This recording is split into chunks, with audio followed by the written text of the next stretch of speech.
Hey, what's up, bloodsuckers? It's your boy Jay Logs coming at you with another episode of Vampires of Pittsburgh here on the Stream of Blood.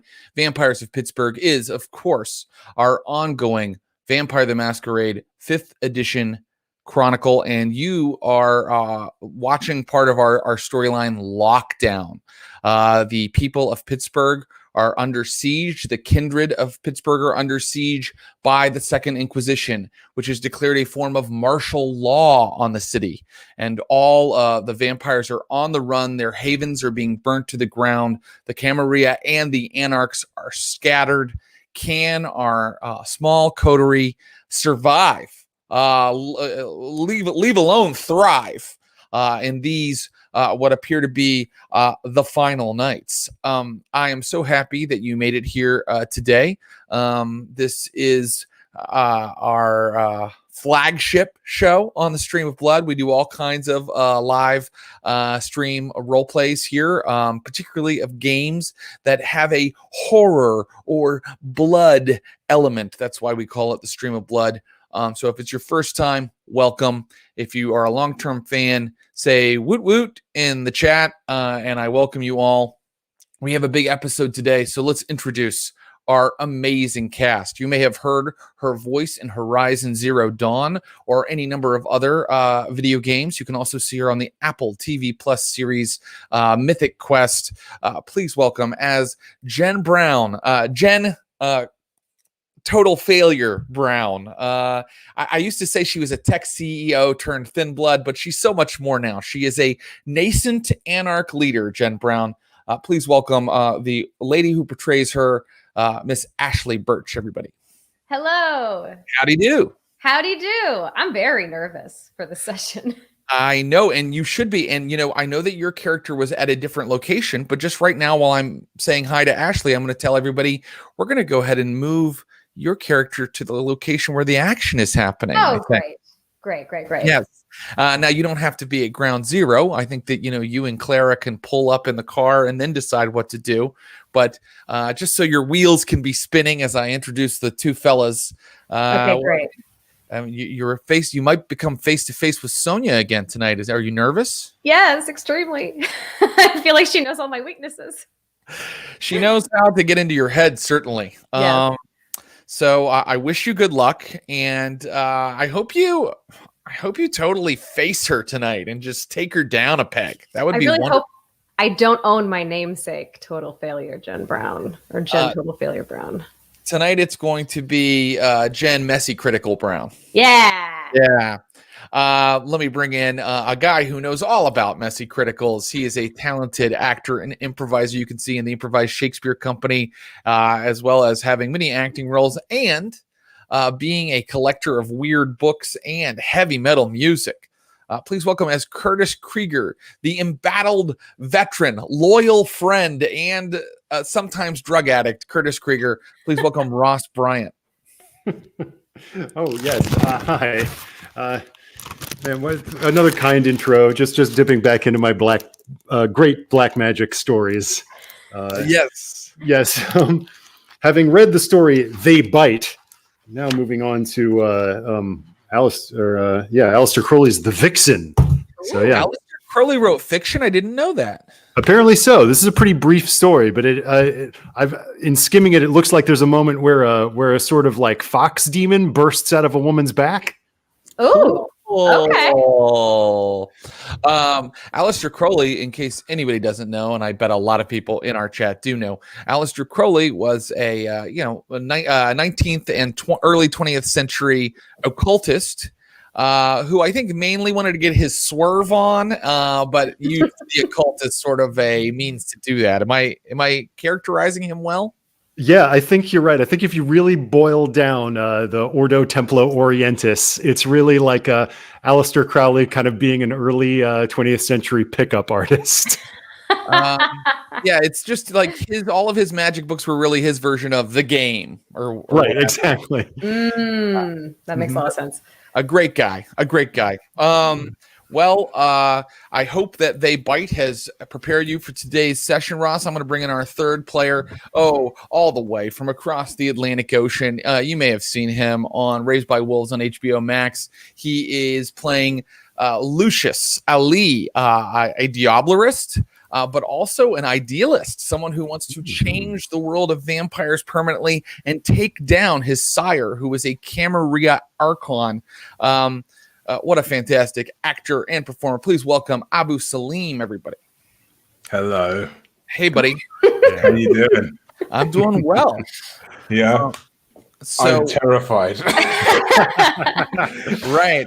You guys just like heard a snippet of conversation, and all you know is that there are big villains near.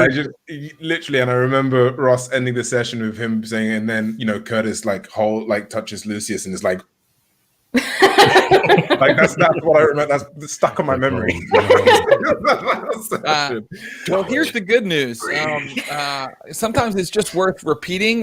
Is that I try to run a game where it's very open-ended, so you guys can. They haven't seen you yet. You can react to this in absolutely any way you want.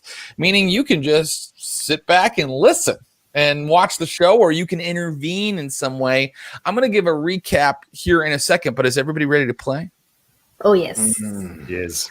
All right, the final nights are here. The Second Inquisition has taken over the city of Pittsburgh. Your havens are burning. Your friends are dead for real this time, and you are on the run. This is Lockdown. So last time a lot happened, and it was kind of a cool little side quest session. Curtis, who has the desire, I believe it's his desire.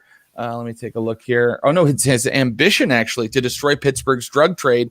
Managed to talk his coterie mates into coming with him and aiding him in a bit of a little side quest. He had a meet with a drug pusher, one of the main suppliers into the city of Pittsburgh, a guy named Maines, and his crew of drug pushers. And he set up the meeting, and then you guys viciously used all of your vampire powers to completely own his crew of drug dealers, to find out who was supplying them, a member of the Odessa mob out of Philadelphia. It was really cool. I mean, Lucius, in fact, didn't even fuck anybody up. It was Jen Brown. It was like using mind powers. Curtis, who was cowing people with his feral nature, and Lucius was just back there erasing memories to make sure. Coughing, getting weird. Right. But it was very well handled, very well done. So it was a big success in terms of a raid on Pittsburgh's drug community, and you found yourself a way to get one more step up the ladder toward your ambition, Curtis Krieger. Then you guys decided, what are our next steps? And you knew you had a story hook at the hospital. There had been some sort of violent altercation in the emergency room that Sabrina, Jen's touchstone, now a ghoul to the Nosferatu clan of Pittsburgh, your touchstone had been tracking that. Jen Brown, by the way, being a tech expert, has gotten a backdoor into her former touchstone's computer, into her social profile, and can kind of find what Sabrina is tracking and following day to day in her search history. So Jen Brown and Clara, Lucius's touchstone sister and sort of sidekick, they went to the hospital and found out that a patient who was in the emergency room with a bad case of gonorrhea was viciously murdered by someone that the guard described as being completely invisible. It was as if he was lifted by an apparition and then ripped open horribly. When they asked about what the cops had said, the nurse replied that there had been, the normal cops and then a detective who was French. Meanwhile, Lucius and our friend Curtis Krieger decided to check out the sewer treatment plant, another place that had been kind of identified by Sabrina's computer profile. And when they approached, and they did so very stealthily, creeping into the back of the place, into the big kind of courtyard and outdoor space in the back, and moving under cover of night up to the loading dock and into the sort of the guts of this water and sewage treatment center. They heard two voices, and the voices that they heard were the voices of Miss Sonia, the Nosferatu primogen, who had fucked over our players so badly in our earlier games. There she is, Miss Sonia. Awesome. And we've just revealed that she is, lacking any prince, she has become the sort of embattled current Prince of Pittsburgh, who's kind of running the Camarilla right now. And there's Miss Sonia. And they heard Miss Sonia talking to someone. And Miss Sonia was saying, "This is monstrous. We can't do this." And the other person was saying, "Oh, we have to do it. This is war. And we are going to strike at the humans through their drinking water." And you don't know who that person is yet or what they look like. This is a new player in the game, a new NPC. And so I'm going to start by bringing Jen Brown and Clara into the story. You pull up in your Celica, we said, sewage treatment plant.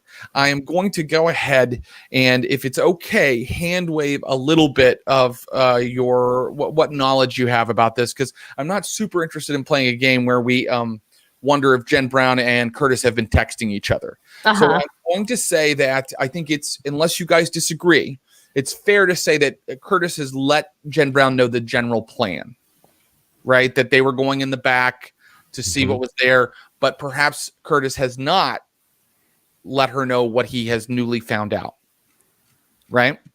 And so I ask Jen Brown first, before we cut back to our other two heroes, anti-heroes, what she would like to do as the Celica pulls up to the sewer treatment and water plant. And I can tell you also that in the front, there is, a big concrete steps leading to, a kind of a lobby you can go into various offices. There's like big, double doors, glass front, a modern facility, but very kind of low to the ground, kind of like modern in its architecture.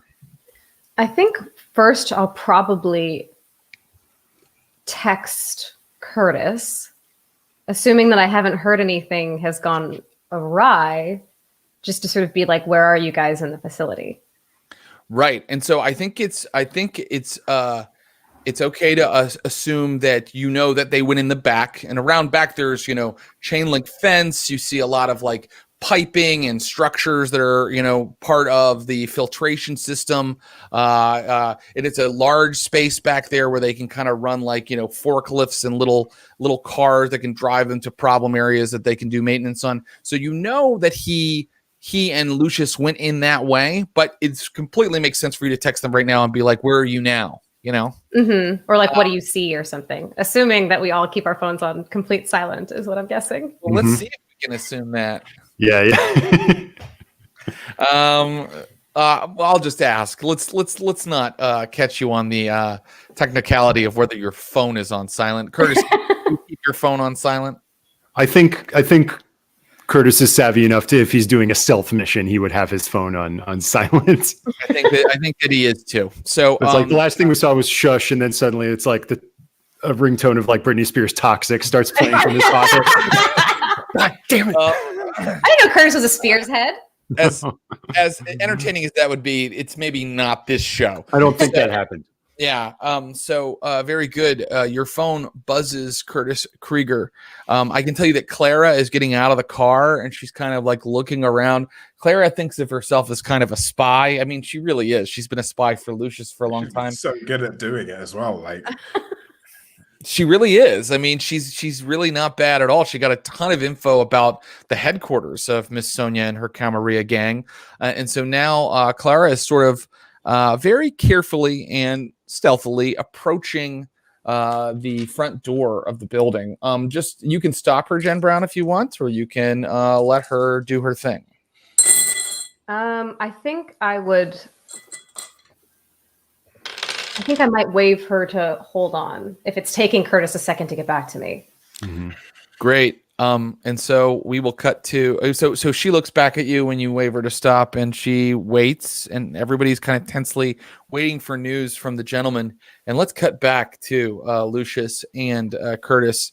So you're watching this or you're listening. You have not seen anything yet, but you have found a kind of a bit of weird matter on one of the pipes because you got all the way into the back, into the guts of this facility, and then you found like some strange, almost like mucusy type webbing on one of the pipes, and you can now hear the woman speaking to Sonia. It's a female voice, and she's like, "Relax. This is what you wanted. This will guarantee you the crown of Pittsburgh. The Camarilla can't say no after you've routed the Inquisition from their city." And Sonia's like, "But the people, this is my city. I can't do this to them." And you can hear the woman is really trying to persuade Sonia to go through with whatever this course of action is. And so I ask Curtis and Lucius what their next move is. You are unheard, unseen so far, but you also can't look directly at whoever's speaking right now. They're like down farther into the bowels of the building.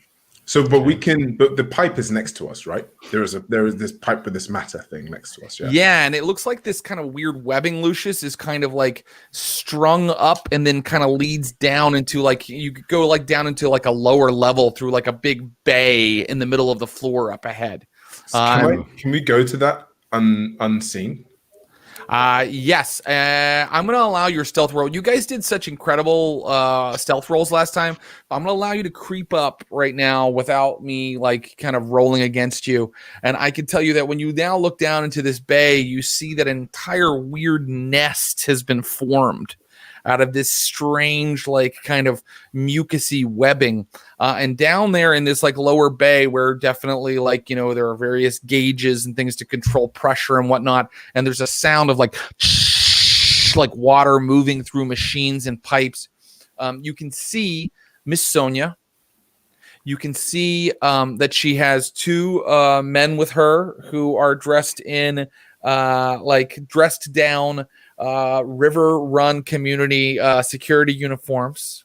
Mm-hmm. You can see someone else you recognize, Curtis Krieger, a man with a beard and long hair, definitely kindred.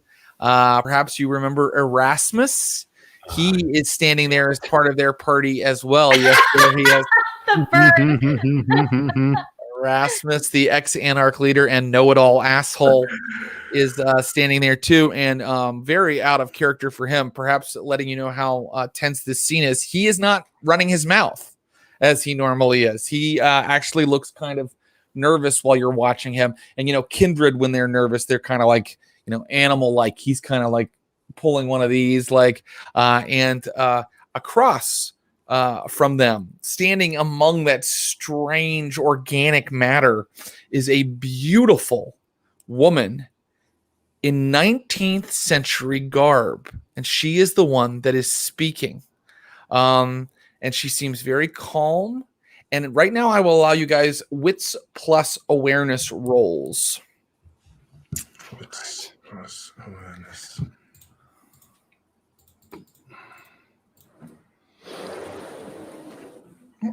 It's I don't know whether this is impossible to, but I got a bestial failure. I am going to allow. I think that it is possible. I mean, whether it will like create some kind of sign that you're there right now, I don't know. Let me think about it for a moment. But you're kind of so hard. Yeah. How can I start with like I had like 4 die? Like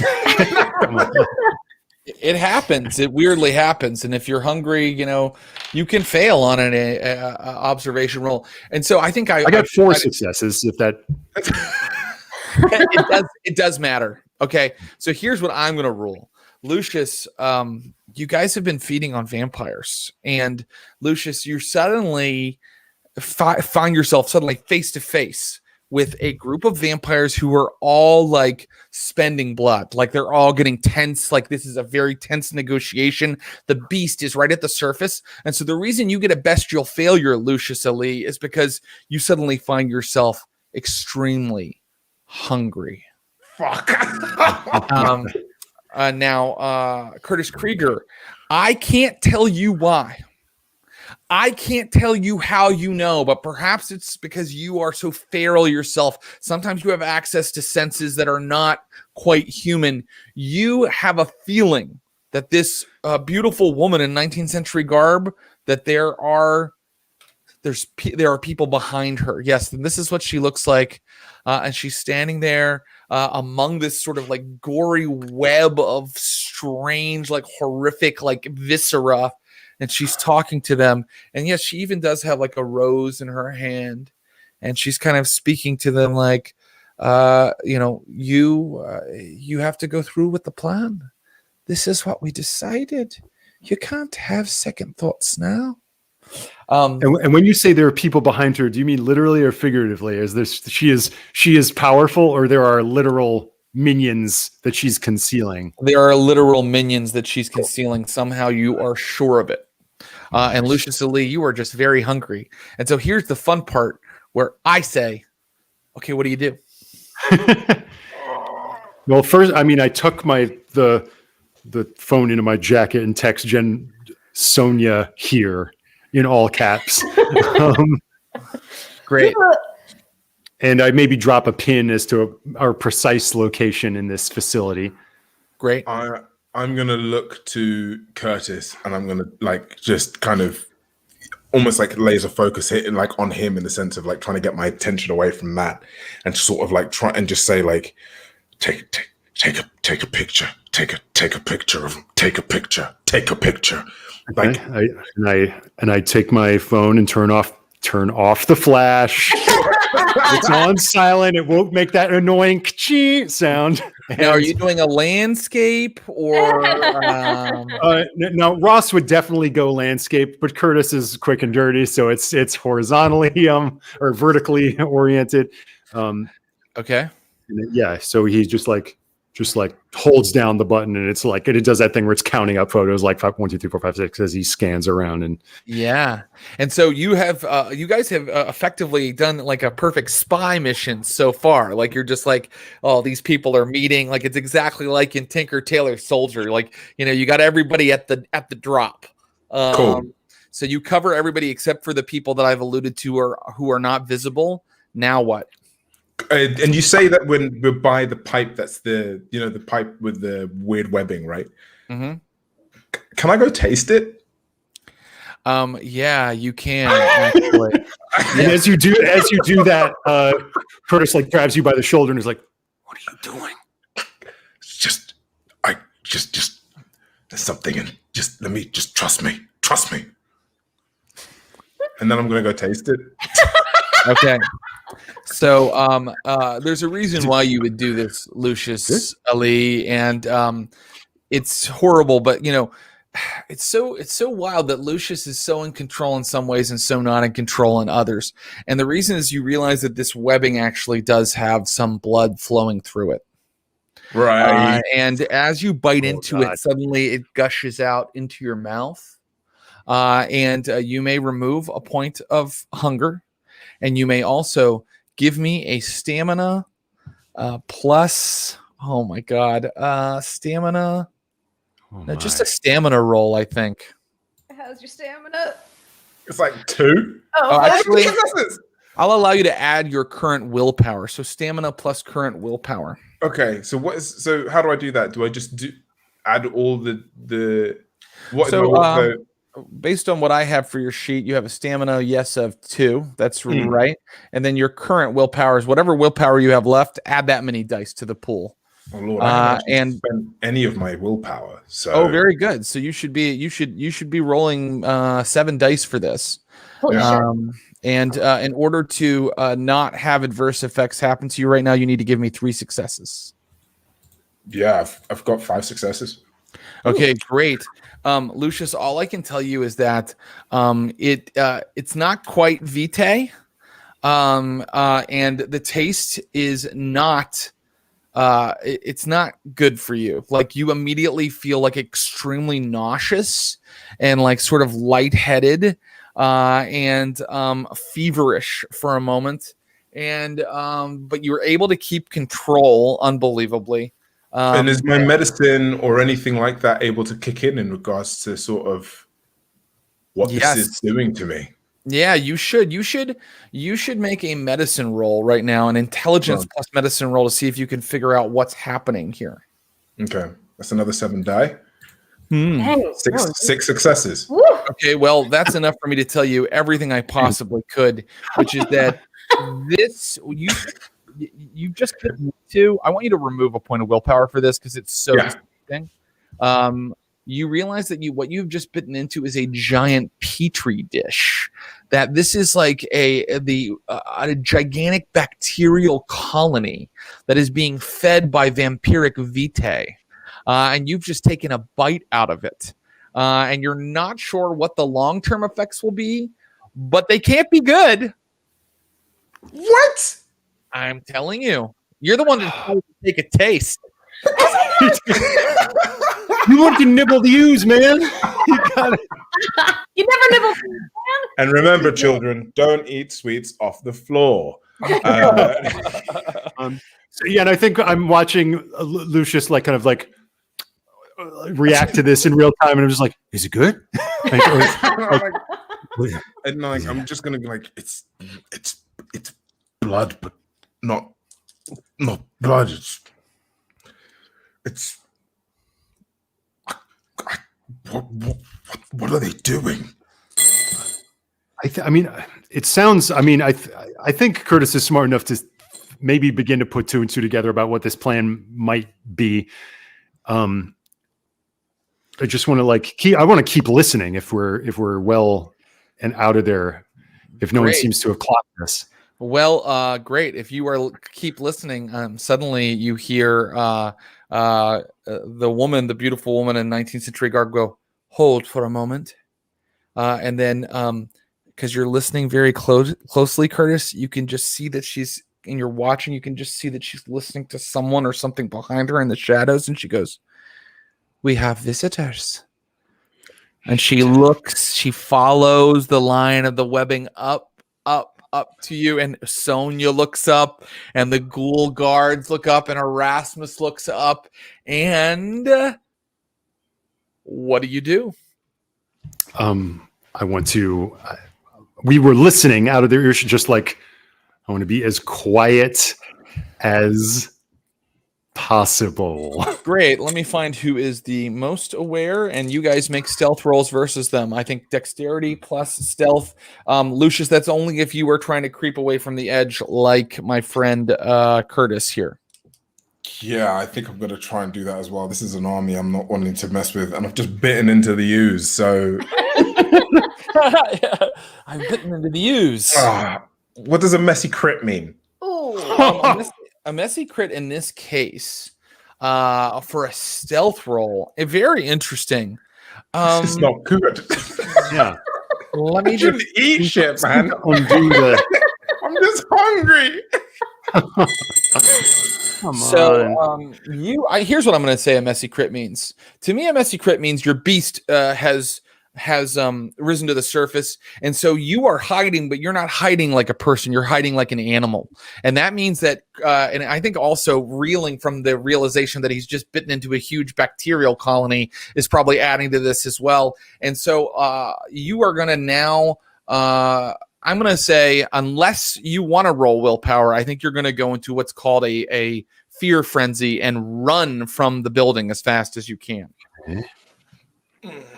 Okay, I'm going to use silently, because you critted, but as fast as you can, you're going to leave the building.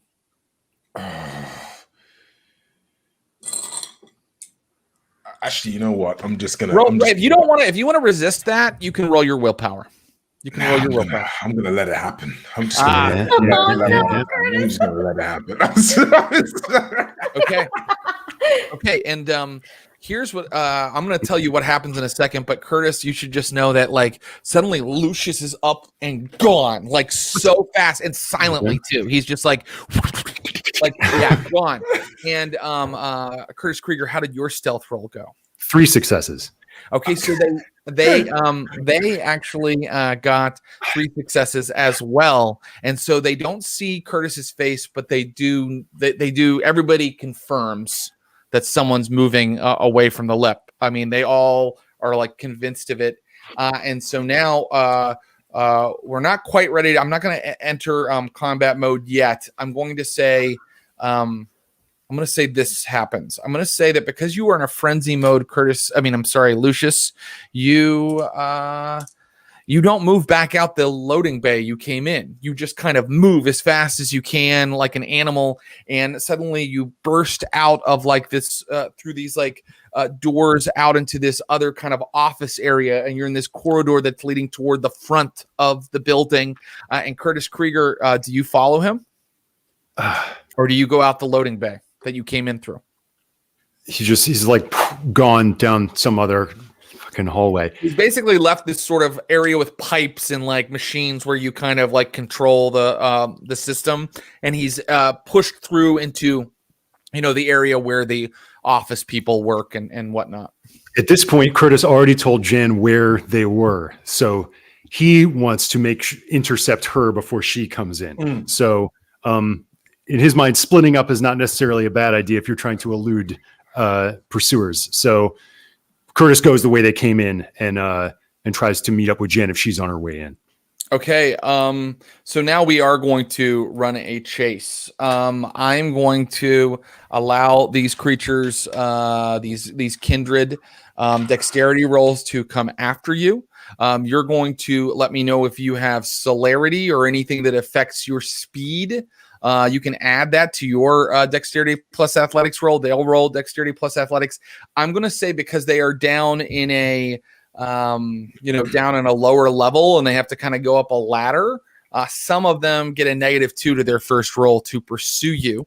And if they can ever completely eclipse your successes, they're going to show up right next to you. Okay. And I'm going to say each round that you run, you are in a new zone, and we'll call the zones like, one is inside the building in the kind of like pipes area, one is out on that courtyard, one is like over the fence, etc. So if that makes sense, Jen Brown, is there anything you want to do while all of this is going on? Is the last thing that I got Sonia here, I'm guessing? Yes. Yeah, you got that text. Sonia is here. Is it fair to say that, kind of like Dylan, I have a bit of a tracker on Curtis's phone? Yeah, you've always said that you're tracking all of your friends, so I think that is very fair to say. So I'm seeing him move. Sure. If you want to bring that up, yeah, you can see him move. Yeah. Okay. So maybe that's your action, is you're like bringing up everybody's kind of like tracker you've implanted in there, or that you've set up with their phones. Is it possible to see him moving and kind of ascertain like something's going wrong? Well, I think you have you set up something in Lucius's phone as well. That's the question. Probably not. Okay, great. So yes, I think that it's completely reasonable for you to have like an app set up with Curtis where you can see him moving out of the building, out back into the courtyard right now. Maybe I can tell Clara, is there a way that we could set up the car in an advantageous position that he could just jump in and we could bolt? Clara? Yeah. You want Clara to do that? Yes. Okay, great. There's Clara Ali. Yes. Hey. Yeah. Sister and Touchstone. Nice. So Clara, you're like, get the car running, and she like immediately runs to do that. And now let's do our chase scene. So wait, I've got a dice pool here for one group, and then I'm going to simplify this just a little bit. I'm going to call this, okay. Let me just, I'm sorry, I have to put these, I got to get this right. Got to get it right. Okay. Yeah. Oh, but, okay, that's important. Okay, so here we go. I would like a dexterity plus athletics roll from both Lucius Ali and from Curtis Krieger. Three successes. Okay, pretty good. Dexterity, sorry, plus athletics, what? Please. Plus athletics. Okay. And if I have celerity of rapid reflexes, I add that to it as well, right? Yeah, I will allow you to actually, in this case, add your celerity rating of one die and roll that. Yeah. Cool. 3 successes as well. Okay. Lucius is at 3 successes. Okay. Wow. Okay. So they're right behind you, Curtis. Oh. Let's see how the and they're actually all following Curtis because he's the one that they saw. And here comes the scary part, because there are scary people and then there are people that are scary. I'm not making any sense. Forgive me. 1 second. As he's rolling these die, I shouldn't have eaten this, man. I should have eaten something before I started the session. You know what I mean? I love the idea that Abu is just hungry and then he makes his character eat things.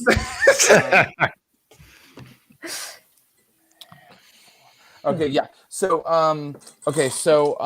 Curtis, I'm afraid that Sonia, Erasmus, those ghouls with her, they're a little farther back, but so they're still in the building. But as you burst out into the courtyard, you see the woman in 19th century dress, and she's like kind of like leaping and hopping and like almost floating like from like pipe to pipe. And she has two things behind her, two kindred behind her, and they look like this. They are horrifying in the extreme. Yes. And they are the ones that have suddenly overtaken you.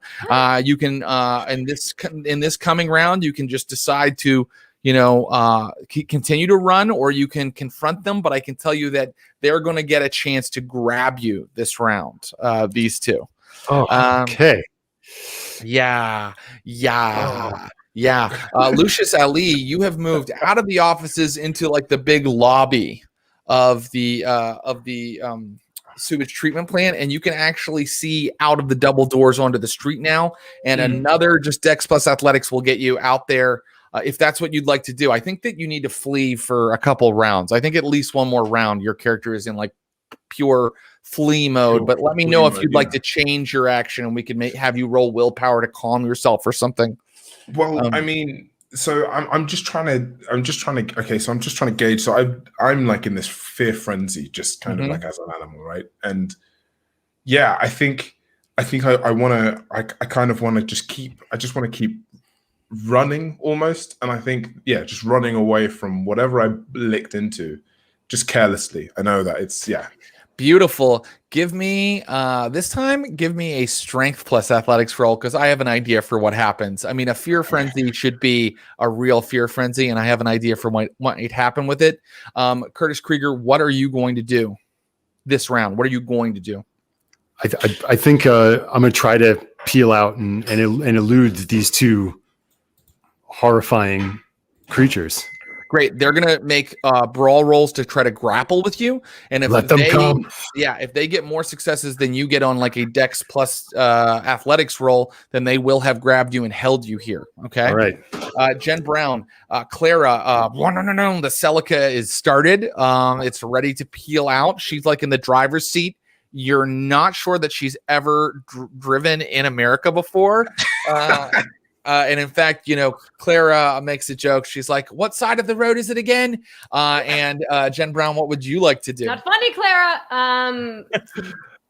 Is it fair to say that Curtis probably would not have left without his furry buddy? It is. Well, we haven't mentioned our friend Ruby. I think I didn't say she came. She's sort of been acting as a therapy dog for Craig for the past few sessions. Okay, so she's back at the. She's protecting the Haven right now. Mm-hmm. Okay. Yeah, there's good old Ruby. Yeah. Okay. Okay. I remember being able to control a crow at some point, and I don't know why. Yeah, so you had sort of fed on someone who gave you animalism power. Okay.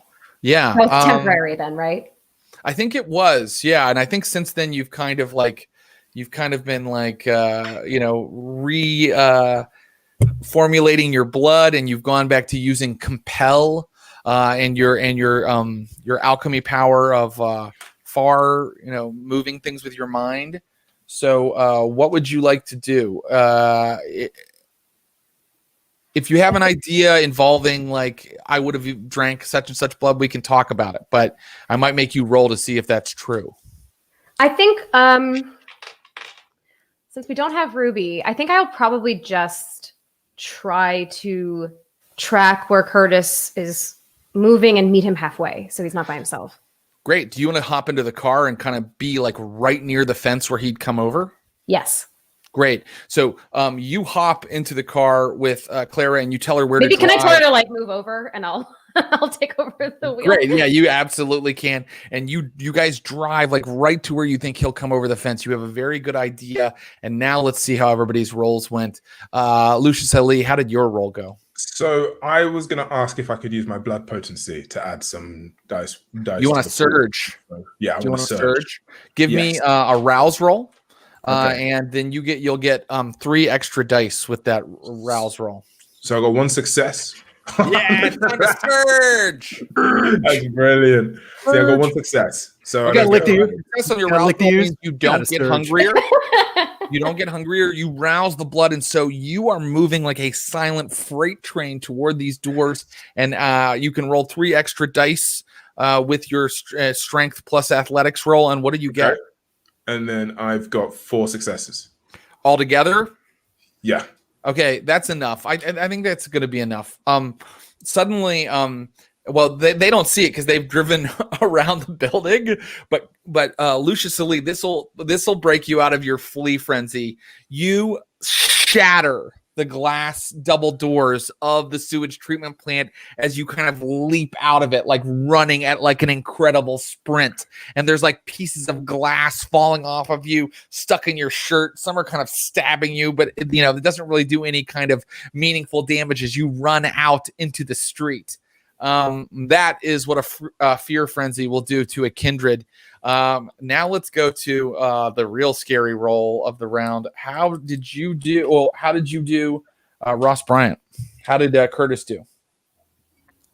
5 successes, Jared. Okay. So let's see how they do versus your 5 successes, right? I mean, let's find out. There's 2 of them, by the way, also, which is meaningful. They're going to both take a stab at it. So my first friend here gets 4 successes. Okay. Too close for comfort. Yep. And my second friend here. Just waiting to hear that ting, ting, ting, ting, ting. That rain. That's a lot, man. The second friend gets a messy critical. No. And so Come on. they grab. That's and by the way, that's how many successes over your? You had 4, and that's 1, 2, 3. All right, 5. 4. Oh, 5. So 4, and then so they got 8 altogether. So they did manage to grab you to the tune of 3 successes more than yours, and they've got you, and they've literally like pulled you down off of like some of that piping you guys were kind of running along when you were kind of escaping. And as the female of the 2, you can barely tell, is grabbing you, cockroaches are literally bursting out of her mouth and out of her arm and like crawling all over you, like just a swarm of roaches are, like going across your body. And just make sure I have that. Okay, yeah. This swarm of, because they got a messy critical, I'm allowing this. This swarm of cockroaches gives you -2 to dice pulls. It's because it's so distracting and it's in your eyes and mouth and everything. Okay, let's have everybody declare their actions this round. So one thing I'll tell you, let's start with Jen Brown. Jen Brown, I'll tell you right away that you can now see this altercation taking place. It's taking place maybe 100 yards from you, and it's kind of like past a chain link fence, down a hill, and like on the other side of like some piping and some machinery. But you saw Curtis get like yanked down off of some piping. So you know exactly where he is at right now. What would you like to do this round? I'm going to. Ooh, boy. Okay.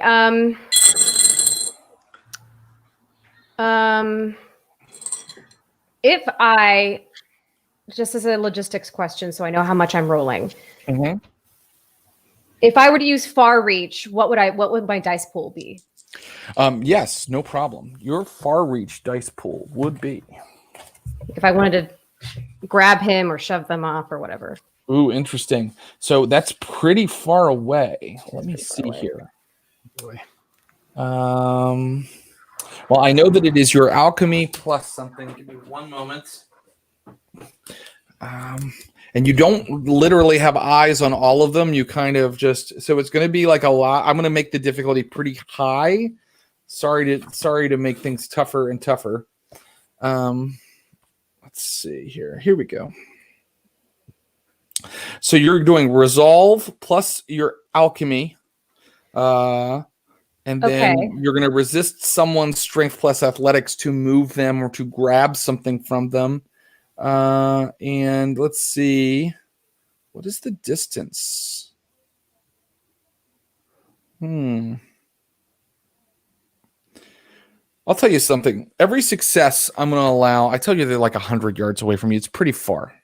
Right. So you need, I'm going to say 5 successes to do something to one of them.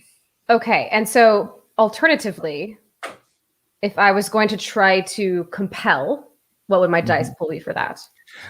You need eye contact for compel. So you would get you'd need your eye contact, and that means you'd have to get down there and get close to them. But you would have a charisma plus dominate dice pool for that. So it's resolve plus alchemy or charisma plus dom. Okay, what I'm going to do, I'm going to get out of the car. Mm-hmm. Is there like a fence or something that There's I a have to fence. do? How high is the fence? It's high. It's like 13 feet high. These guys went over it when they went in. Motherfucker. I'm so bad at athletic things. If I got on top of the car, would it give me more of an advantage for far reach? Yeah, you've pulled up right to the... it will give you an advantage on getting over the fence. For the far reach, sure, I'll allow you to do it with 4 successes. You can move someone or manipulate them with far reach. Okay. I'm going to... You get up on top of the car and you kind of you can just see the tops of their heads, kind of. Okay, so I'm going to surge my blood. Great. That's going to be a rouse roll, and then you get 1 extra die to physical die pulls, being a thin blood. I failed. Okay. I got hungrier. You get hungrier. Mm-hmm. So that would be 6 as a dice with 3 in hunger. Okay, what are you doing with that far reach? Once you see these things and you're like, again, you're only seeing like the tops of their heads. You can kind of see them struggling with Curtis, but it's kind of like a weird angle. What are you doing to them? Are you trying to just push them off, lift Curtis up? What are you doing? Whatever would be easier. I either want to try to wrench Curtis free or shove the one that has him off of him. I think wrenching Curtis free seems like the most likely move because you saw him kind of be pulled down. In theory, he might even still have a hand on like some of the piping, and you could maybe pull him away with this. Okay. But I need 4 successes, and you do have to go versus their strength because they're holding on to him. Are you ready to try? I got a messy critical. You did not. I got a messy critical. Okay. You pull just Curtis's head off. I should have just asked you to declare it, and then we could have gone around. But look, that's okay. No, that's okay. So that happened. But we're gonna come back and find out about it. And my baby is crying. It's such a huge moment. Okay. And so, Curtis Krieger, I assume that you were going to use a brawl attack to try to get yourself free this turn. Yeah. Okay, that's going to help too. So could you go ahead and give me a strength plus brawl attack? Lucius Ali, you ran out in enough time to see, your coterie's car with Clara in it go around the corner. What were you going to do? Okay. So I've just seen the car come round, right? And and with Clara, because I was literally that was going to be the next action, was to call Clara and be like, "Where are you? We need to get out of here," kind of thing. But if I've just seen them, I'm literally just gonna be like, I think that just clocks in to me just running like back. So I'm gonna start running, towards the car towards where everyone is. Great. So now I'm going to resolve everything. So my friend Lucius, you arrive at the car. Like you're just like still like super vampire sprinting. You have glass tinkling off of you. Curtis Krieger, how did you do on your brawl roll? 2 successes. 2 successes. That's going to help Jen Brown here a little bit in her attempt to pull you free. Wait, aren't those nullified by the roaches? So it's no. You were supposed to give -2 to your dice pool before you rolled. Did you do that? So I did not. Would you please re-roll with that in mind? It might even do better for you. You never know. You never know. And I'm going to do... Total failure, Jared. Well, I mean, I wasn't positive it would help you. Yeah. Okay, so total failure. I mean, it makes sense. You're like screaming as you're covered in these things. It's just like These guys... and they're like going in the mouth. Like, These guys have... Oh God. Okay, so these guys did not get a messy critical, which could have possibly counteracted Jen's messy critical. Did not or did? They did not. Okay, great. They did total 5 successes, like to kind of keep you held. But I'm now going to narrate what happens. All right, so they've got poor Curtis. Cockroaches are running along him. He's struggling to get free. He can't. Sonia, Erasmus, and the ghouls arrive. The ghouls have like pulled their guns and they're all like looking at him. And then suddenly it's an ET moment, everybody. Da da da. Like suddenly Curtis Krieger lifts up and with such force that the other creatures can't quite hold on. And he goes flying back toward the fence. And I'm also going to say that this requires such an incredible amount of strength. And the only reason I really allowed it was because it was a messy critical. Suddenly blood bursts out of Jen Brown's nose, like out of her eyes, like this alchemy, like takes a lot out of her. And Jen Brown, I'm sorry, I am going to do this. I'm giving you a point of superficial damage because you need so much strength to kind of like lift him and do that. What is your hunger at right now, by the way? 3. Okay, so you're getting hungrier. I'm not going to make you get, you don't have to rouse again. You already did that. Am I at 4 then? No. I think you're at 3, right? Because that last failed one when you did your power brought you to 3. Yeah. And so Curtis, you go flying back toward the fence.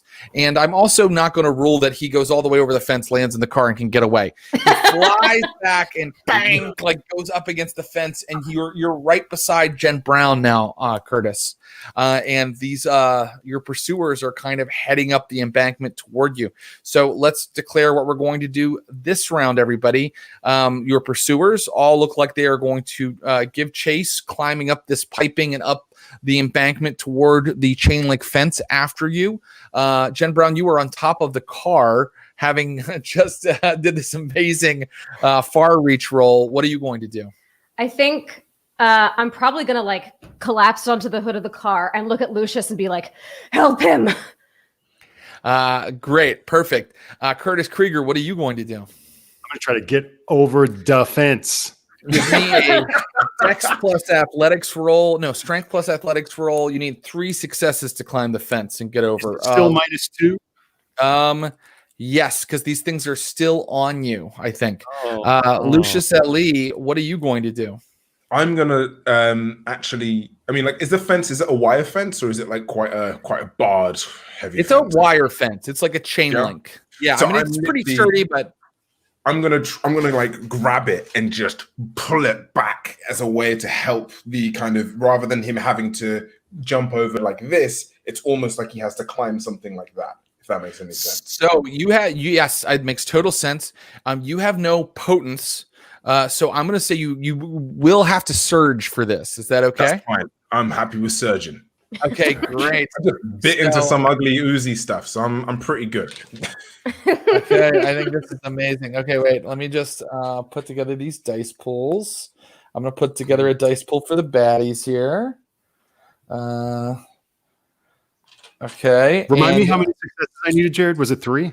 You needed 3, but actually, I'm going to say if Lucius does well on his thing, if he surges and pulls that fence down, then I'm going to say that you don't take the -2 penalty. So Lucius, actually, let's do this. Lucius, make your rouse roll. Do you get hungrier? No. Okay, great. Now you have +3 dice to your strength, so roll strength plus athletics. Okay. Yes. 3 successes. Okay, that means that you no longer have the -2 penalty because Lucius is gone and literally pulled the fence like it's like stretching, like he's like putting his shoulder into it, and so it's just as Abu just said, it's kind of more horizontal. And then, how did you do, Ross Bryant? How did Curtis do? 3 successes. I told you 3, didn't I? Yes. You succeed. You are now over the fence, and these things, how do they do? Let's see. Yeah, they are pursuing, but you've kind of taken him over. Like, they've only made it over the piping and are now coming up the grassy slope. And they are howling in rage and anger that their quarry has escaped them. But as our friend Lucius lets go of the fence after Curtis gets over, it kind of snaps back into the place, and now there is a grassy hillside and a fence separating you all from them. What's that? Go. Literally just like gonna Get in just the fucking car and drive Jen away. isn't in the car. I'm like pulling her down, throwing her in. Like I'm getting everyone in this car and like going. Okay, great. So I'm going to go ahead and take us out of combat time. I'm going to say that everybody can get in the car and start driving right away. But who's driving is the question. Oh, It Lord. was Clara, right? It was Clara. Well, Jen said she pushed her over at some point, but then Jen got on top of the car. I could say that maybe I in my way, Push her I back slid again? down, pushed her back over, and started driving. Done. Okay, so it's going to Okay, be our great. good friend, Jen Brown. Jen Brown gets back into the driver's seat and starts driving in this Celica. And you guys are like, ah! So where to now, guys? Ooh, well, we probably shouldn't go back to the Haven, huh? No, we need to probably lose them. Don't We have to lose them. Are they pursuing us on foot, or are their cars coming after us? Okay, so the last thing you see in the rear view are those like corpse-like. I'm going to go ahead and tell you that they are like a bloodline of Nosferatu, like those corpse-like kindred, like leaping after you in leaps and bounds, but they can't keep up with a car that's like, going 50 miles per hour. And so soon they're in your rear view. You take a turn and they're gone. Okay. Should we go back to the Haven then? Maybe take a circuitous route. And Curtis, I think it's fair for him to put like, we need to stop and get by all the sparklets and fucking Arrowhead water we can get. Okay, yeah. We're going to take a circuitous route then. Well, then I want you to roll a Okay. streetwise. And this can be Curtis, a streetwise plus wits. He's going to advise you on a circuitous route. It doesn't have to be Curtis. If someone else wants to do it, we've just sort of established that he's the guy that kind of knows the city really well. And in the meantime, my antagonists are going to see if they are smart enough to figure out what kind of circuitous route you would take, or if they are fast enough to catch up with you in motor vehicles. Of course, they're not just running full sprint to catch your car. And they need to get, I'm going to say, 2 more successes than you do to be able to all get in a vehicle and then also figure out where you are and catch up to you. Okay. I got a critical success, Jared. Okay, so now they need a critical success. Let's see how they do. It is Sonia, and she knows the city very well as well. If you recall, guys, this is not outside of her ability to make this happen. She gets a giant mental dice pool. Okay. God, I hate Sonia. Okay. Well, it's not a critical. And so you have been driving now, can we say 45 minutes, and you think you have lost them. Cool. Okay. I think I'm gonna do what Curtis said too. I'm gonna like pull us into like a very different 7-Eleven or something. And since I'm a thin blood, I'm just gonna buy some cases of water because I don't have to get pink or whatever, and load them in the car and then drive to the Haven. So the only, that's a good idea. It's a good idea to go to the Haven because I was about to mention that it is near dawn. So, but that's good for you. That means they can't continue pursuit either because they are all kindred. And so, except for their ghouls, of course. So, you do have enough time to stop at a 7-Eleven and get a big case of water. And you do so. That's just about the only thing you have time to stop for before you head back to the tanning salon. Agreed? Yes. Everybody comes smashing back into the Haven, Craig and everybody are kind of like looking up at you. Thana is there, and Thana is like, "What has happened?" I'm going to start taking water bottles out, and I'm going to hand one to Craig, and I'm going to hand one to Dylan. Okay. Only drink these. Only drink bottled water for the foreseeable future.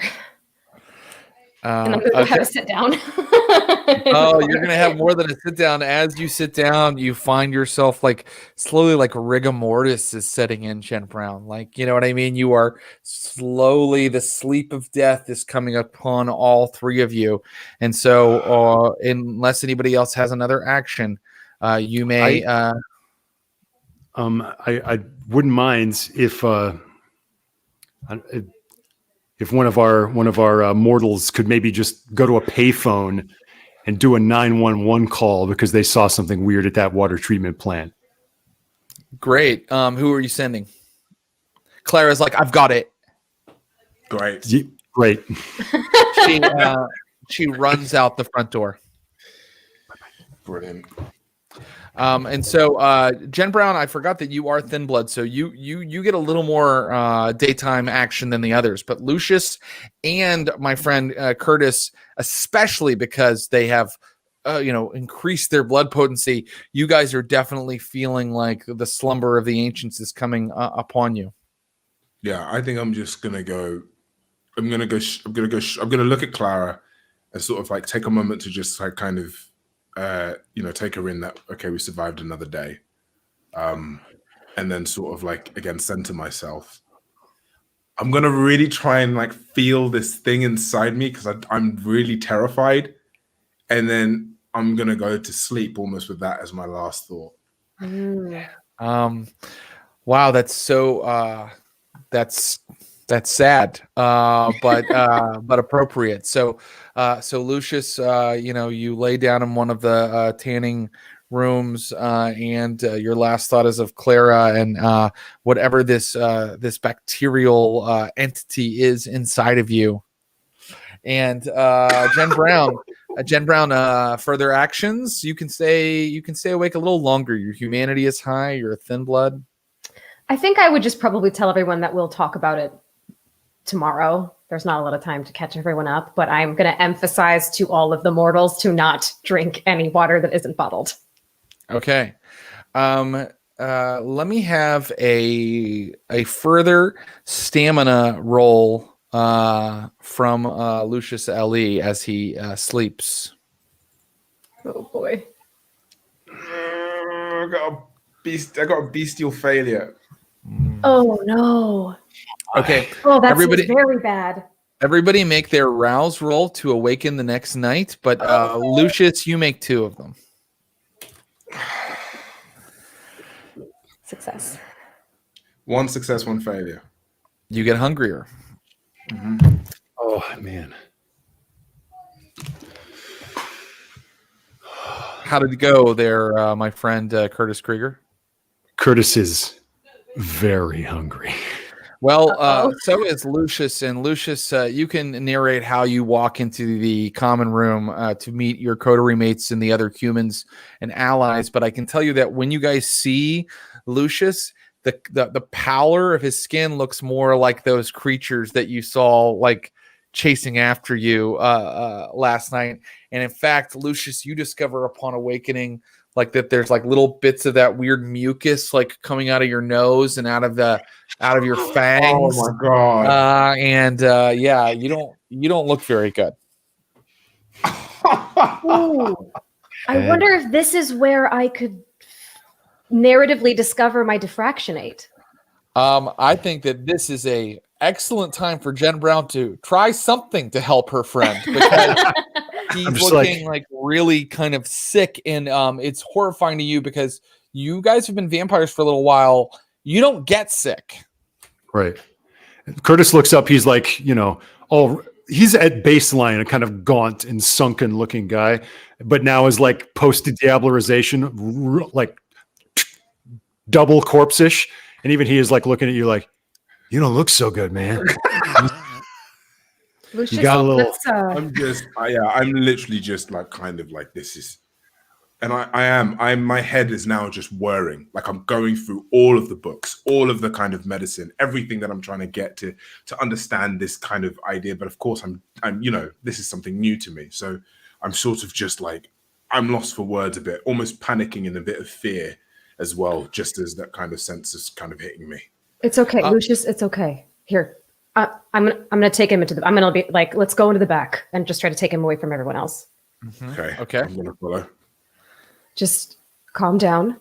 Tell me what to do. I can help you. Okay. Just you're a doctor. I'm smart. Just tell me what to do. What do we need to do? I'm sure they have gloves and shit here, right? At a tanning salon. Absolutely. Yeah. They have, all kinds of almost medical equipment, right? I'm going to put on some gloves.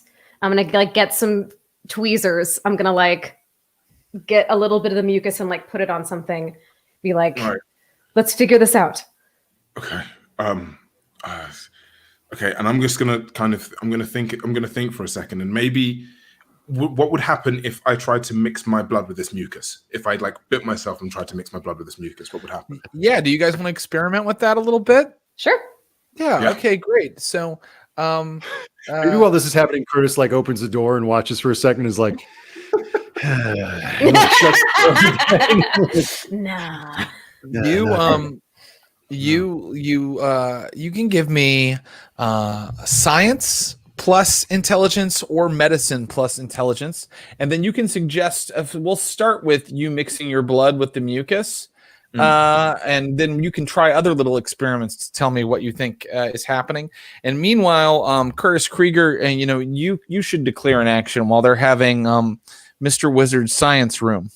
I go to Clara if she's there, and I'm like, "Did you make the call?" She's like, "Yeah, sure did." From a phone you couldn't be traced to? Yeah, man, I'm not stupid. I know you're not stupid. I'm just for my own peace of mind, Look, I've been doing this a long time with Lucius, so I know how to get away without being traced. All right, good. Is he okay? I don't know. There's all kinds of weird gunk and ooze at that place, and he seemed pretty confident he could lick it and be okay. He did what? I don't know. He licked some random crud. I don't know.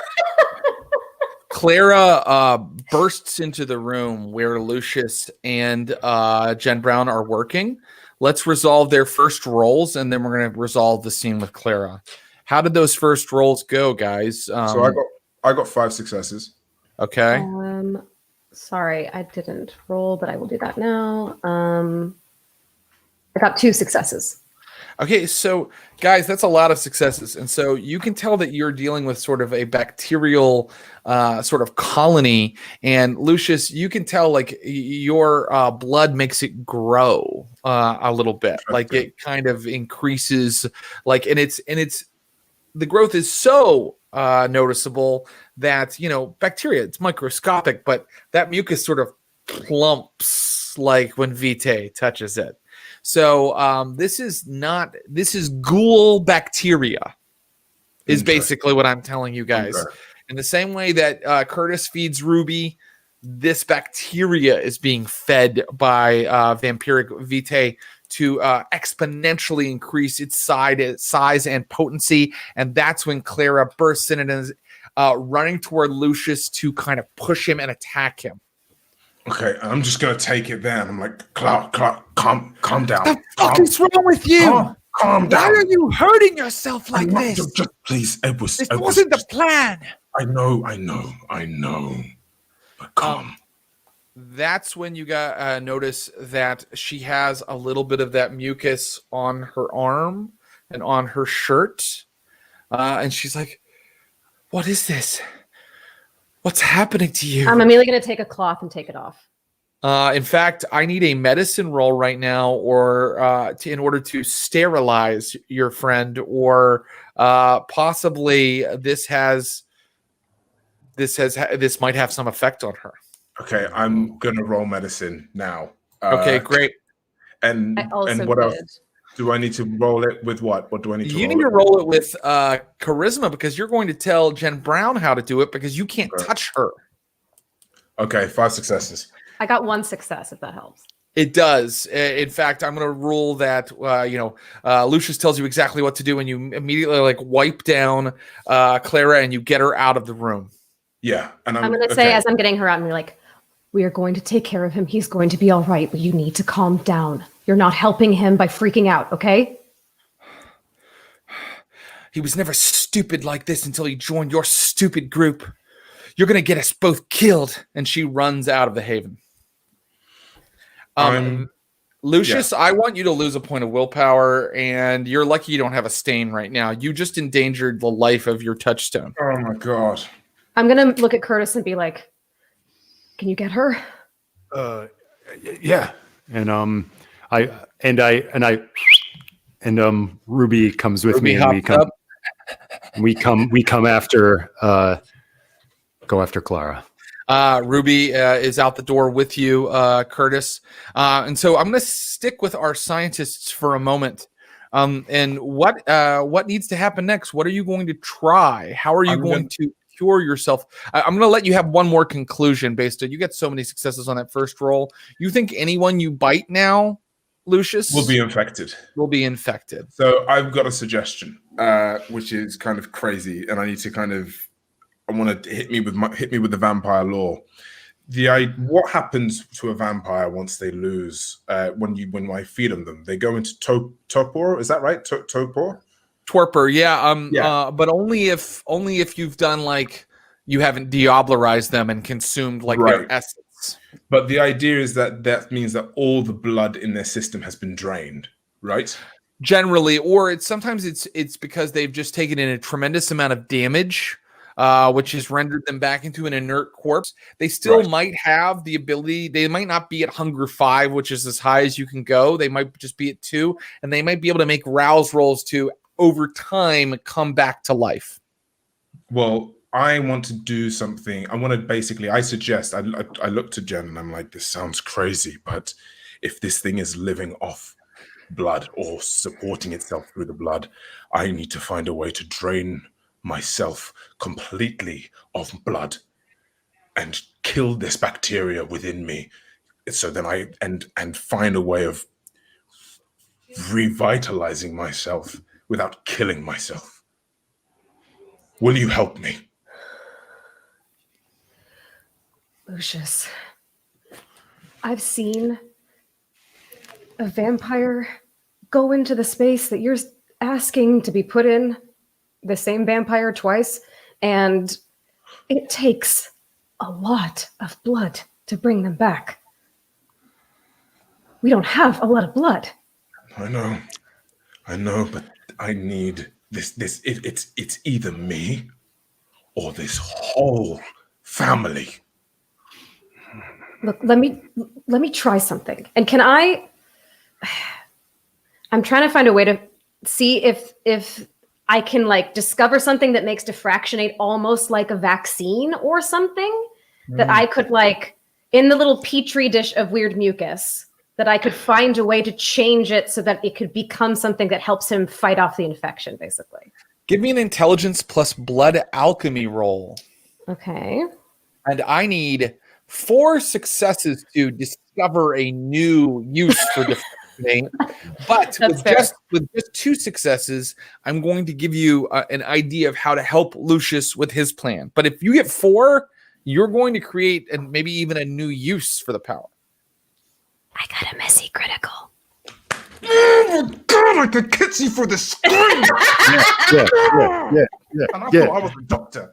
So what you basically have figured out that you could do, Jen Brown, and if you recall, this is a while back. This was when in another status quo, Jen Brown, the way that she was feeding was she was paying people to come and give blood, and she actually learned enough about phlebotomy to kind of do, blood donorship business that allowed her to feed.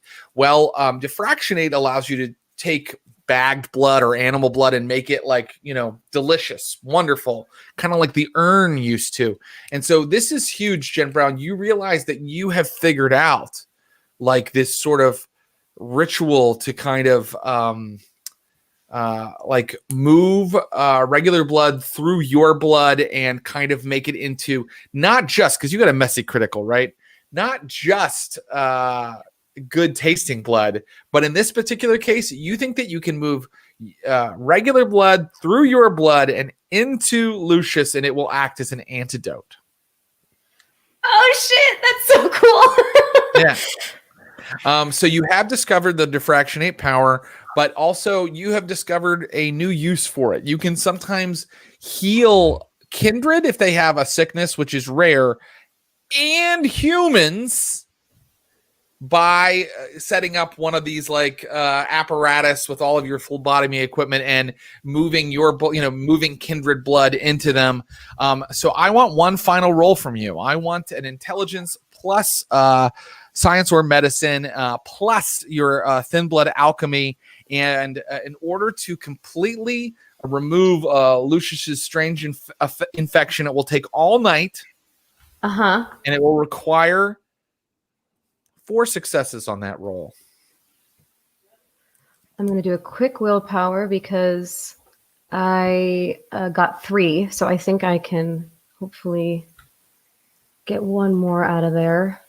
I did 4 successes. That's it. And so, Jen Brown, you have like, you had, it took all night because you had to send Dylan back to your old, storage unit where you had like the phlebotomy equipment, and she had to bring it back and you had to set it all up. And the whole time Lucius was getting really quiet and you set all this stuff up, and you kind of fed your blood into the diffractionator and it moved into Lucius's system and it started to clean this infection out of his system. And it's very cool. Did you have another thought? Well, I don't know, actually. Let me hear it. Well, I'm wondering if this could help Craig. Now things are getting interesting, aren't they? I said it took all night to cure Lucius, but let's have it. Speaking of Craig, let's go to Curtis and Clara. So Clara is, a couple blocks away, but before you and Ruby catch up to her, Curtis, she turns and looks at you and crosses her arms.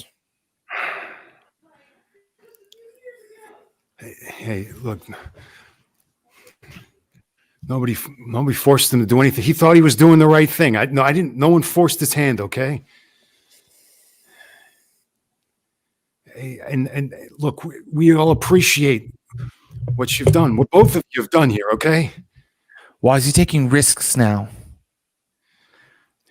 We used to play it smart. We used to play it cautious. When the pressure turns up, sometimes you gotta take risks. Like I said, he looked really confident that it would be useful, okay? I'm not a doctor. But look, we live in risky times, so you got to take risks if you're going to survive. You're immortal. You're not the one who's going to get hurt. What was that? I said, you're immortal. You're not the one who's going to get hurt. People like me, like your friend, we're the ones who are going to get sick or get shot. Look, we're not going to. I'm doing this to try to. I want to tamp down all of this so that we can get out of here. So that we stand some chance of being safe. Not just us, but you have a chance for a life. You're a coward. You're a coward. Lucius isn't running anywhere. We're going to kill the Archon. And Lucius is going to become more powerful. And then we're going to run this city and maybe other cities, if that's what Lucius wants. Say, you just run all the time. You're stupid. You can't win by running. I'll be back in the morning. She walks. Did she say she'll be back? I'm sorry. Morning. Cutting in and out. Oh, I'm sorry. She said she'll be back in the morning. Yeah. Mm-hmm. It was You can take her back. You can take her back, but you will be taking her back against her. You'll have to like gonna grab her and haul her back. I don't want to force her. She's in a bad mood, and I'm too hungry to start being at all violent with someone. Okay. Well, let me just make some notes about her nightly journey here, or make some rolls rather, to see what happens to old Clara.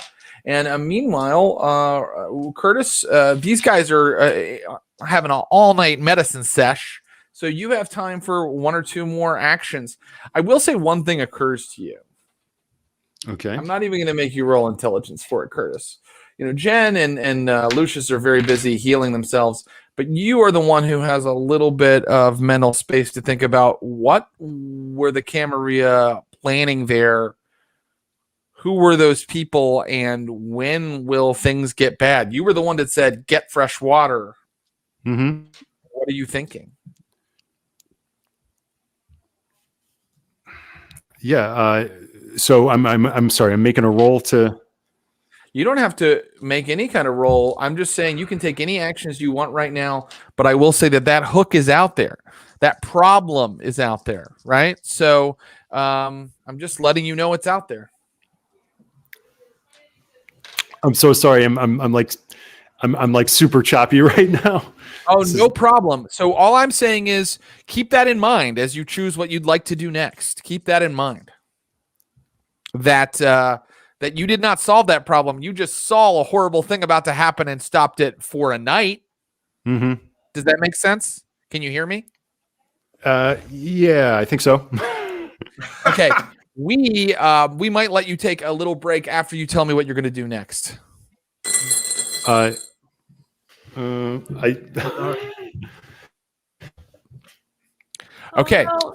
Hey, it happens. It happens to the best of us. Every time it happens to me, I go, I swear this has never happened to me before. oh, you seem better. Yeah, it seems better. I'm sorry. Yeah, great. Hey, I'm just glad it happened now and not in the middle of a combat scene or something. Right. So yeah, it seemed to Curtis that they were going to poison the water supply in order to kill off the Inquisition. But as a result, they were going to take out the human population of the city. So I tried to do that 911 call to stall that. Right. You did that. Okay. Mm-hmm. So you remember an entire day has passed and that 911 call has gone out. Would you like to follow up on what happened there? Yes, if I can. Yeah, I would. Okay. It's not in the news. And when you check the police blotter, it's not in that either. All right. Seems like much like before, the police might be under the Camarilla's thumb. Luckily, there's another organization working in town that might be a little bit more interested in anonymous tips of this particular variety. If we had some way of getting a message to them. Okay. How are you going to do that? Yeah. Do we have any... we still got their comm earpiece from when we met them, but they changed their channel. But we could try. I don't know. I don't really, Ross, the guy. I don't know how those work. Is there a way of like toggling to find it? Or of course, Jared, your storyteller doesn't know exactly how radio earpieces work either. But what I will allow is for you with some rolls to story magic. Get it running, pick up a signal, and try to get on the right channel to talk to somebody. Yeah, although like this would show that they would then know that it was Vamps calling about other Vamps. It'd be best if it was an anonymous call, if we had some way of getting in touch with them. You also have human allies, but last time they went to check out the Inquisition, they sort of ended up, in a tight spot. That might not happen. That might not happen again. You could also just find an uninterested third party. You know where the Inquisition makes its headquarters. We do? Right. Mm-hmm. Well, Sheenley Park. Yeah. Sheenley Park camp. Right.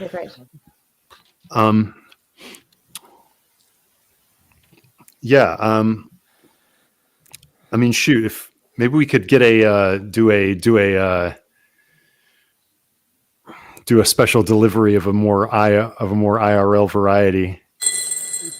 Get a messenger to send them a package with some information. Would you like to do that?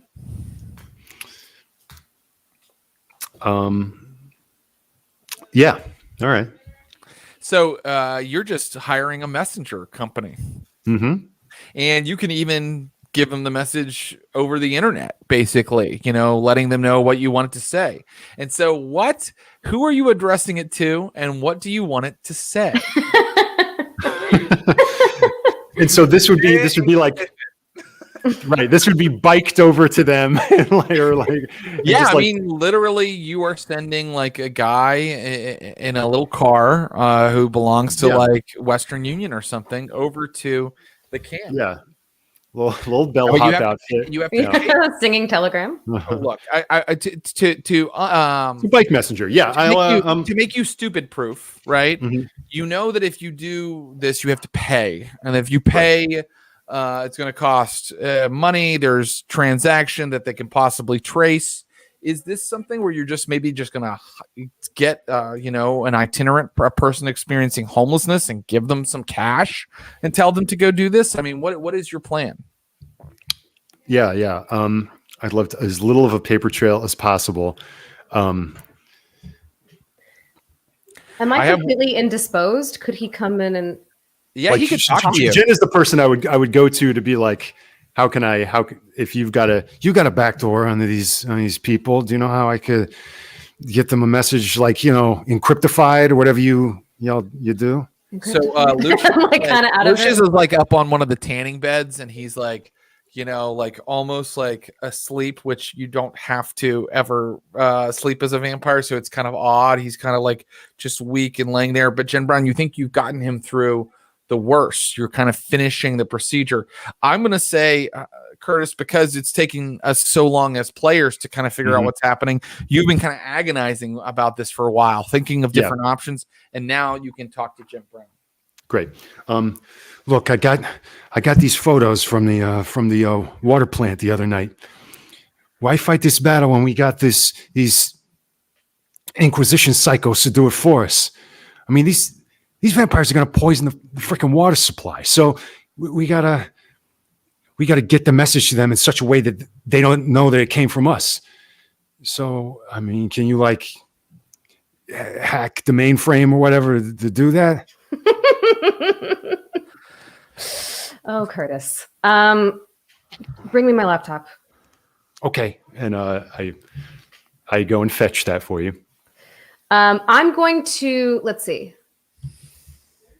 I don't actually have any indication necessarily that the Inquisition folks that I thought I was talking to before online are connected with, like, for example, the French detective. Like, does it seem like they are just like QAnon guys, or are they real Inquisition folk? Have I ascertained that at all? You're not positive, but you did have interactions. When you made that one Inquisition investigator disappear, there was a reaction. Right. So you know that these guys that you've been talking to online so many episodes ago are in fact you suspect connected to the real Inquisition. Okay, so I think what I'd like to do, since I've kind of made myself I remember setting up an account that was not traceable. Right. You did. So I think I want to use that account and post those pictures on their Inquisition forums, basically. And say, this is the biggest Masquerade breach. Oh my God. What a nightmare. She's posting photos of other kindred on the internet, on forums she specifically knows vampire hunters frequent.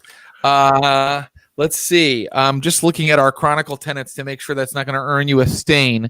Don't become one of them. No, you don't want to be like one of the Camarilla or these other assholes. So you don't let them make you their slave. Well, you definitely aren't if you're doing this. And, don't kill when you feed. Which we have levied against our friends. Ross and Abu at some point doesn't apply at all. You're fine. You do this. These characters are anarchs. And so Mr. Fire, get burned. Let's go. As dawn approaches, and there's just enough time to hunt if people need to hunt. And I'm gonna say, Abu, your character after having Jen Brown. One final thing, Jen Brown. You need to make 3 rouse rolls, and Abu, you're going to lose 3 hunger through this healing process. Lose the hunger, don't gain it. But Jen Brown, you might gain up to 3 hunger. And Curtis Krieger, you're at a high hunger right now, aren't you? Mm-hmm. You're going to need to hunt tonight before the night is up. And maybe that's how you spent some of that time before you went to go talk to Jen Brown. That's a question about that. Yeah, sure. Have I figured out with Diffractionate? Could I just have him bring us a couple of rats and they'll taste amazing? That's true. Yeah, you'll have to roll each time. I actually am going to, if it's okay with you, Jen Brown, say that all of your defractionating has been used up for this. That's fair. Okay. And so I do think Curtis, unfortunately, needs to hunt. And it's interesting because Curtis is a very different vampire than the last time we saw him hunt. And so how do you hunt Curtis Krieger in a city that is devoid of foot traffic more than usual? Right. I think I said the last time I nabbed a jogger, night jogger. By the way, I think also Diffractionate makes it edible, if I'm not mistaken, but it doesn't necessarily make it something that a vampire of blood potency 2 or 3 can eat. Let's see here. Animal and bag blood slakes half hunger for Curtis Krieger now. Animal and bag blood slakes no hunger for our blood potency 3 Lucius Ali at this point. So a normal vampire tries to eat bag blood, throws it up because it's so disgusting. Animal blood tastes awful. With your Diffractionate, it makes them feel great. Any potency 1 vampire like Fauna or Circe, great. It's going to work perfectly, Jen Brown. But your friends have diablerized themselves into not being able to take full advantage of your very human ingenuity. So Curtis Krieger, how do you hunt? I think I'm just lurking in the shadows by maybe if there's 7-Elevens and corner stores and things potentially open at night. I'm maybe hanging out around those sorts of places, seeing who is being patrons. Great. And so very few people, because it's kind of late now. And finally, a guy comes out of the 7-Eleven and they've put a bottle into a brown bag for him. And he's got a big heavy winter coat on and like a toboggan. And he's kind of wandering down the street and he's already popping the top on that old bottle to get a taste. Up late and drinking on the street, this gentleman. Mm-hmm. And maybe he just this guy look itinerant or yeah. I mean, there's so many levels of people who are experiencing homelessness. It's not yeah. So I think that this guy, he's not sitting down on the street corner. He looks like he has a place to go. He's walking someplace and drinking as he walks. Mm-hmm. And maybe I just appear behind him and I can't even. I mean, if I fail my get pink roll, I'm gonna rip him to pieces. So I think I'm just so hungry. It's like, I'm just like, I hood up, mask on, just like tap on the shoulder. Okay, man. Turns around with the bottle, mask on as well. And I hold up like a little crumple of money, maybe just like whatever bucks I've got in my pocket. It's like, hey man, did you drop this? He starts backing away from you because you didn't get pink, and we decided that you look completely corpse-like and awful now. See my sunken ass eyes. And he's like, "Get away from me, man! You're sick. You're sick!" And he drops the 40, and it shatters on the ground, and he starts running. I pounce on him. Great. Give me a dexterity plus athletics roll. You can surge if you like. He's going to roll his dexterity plus athletics. Watch out.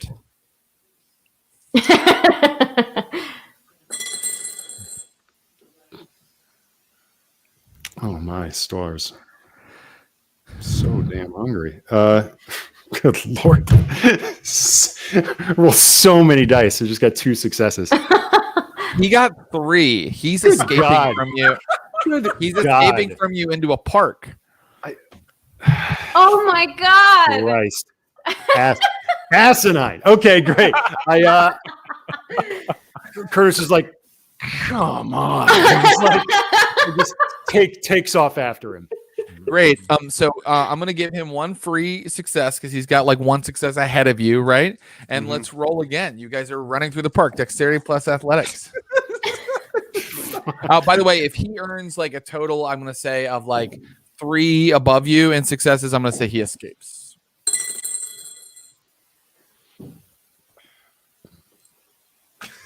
Okay. Here we Turn go. into Benny Hill. My God. This time. All right, fine. This time I'm going to spend willpower.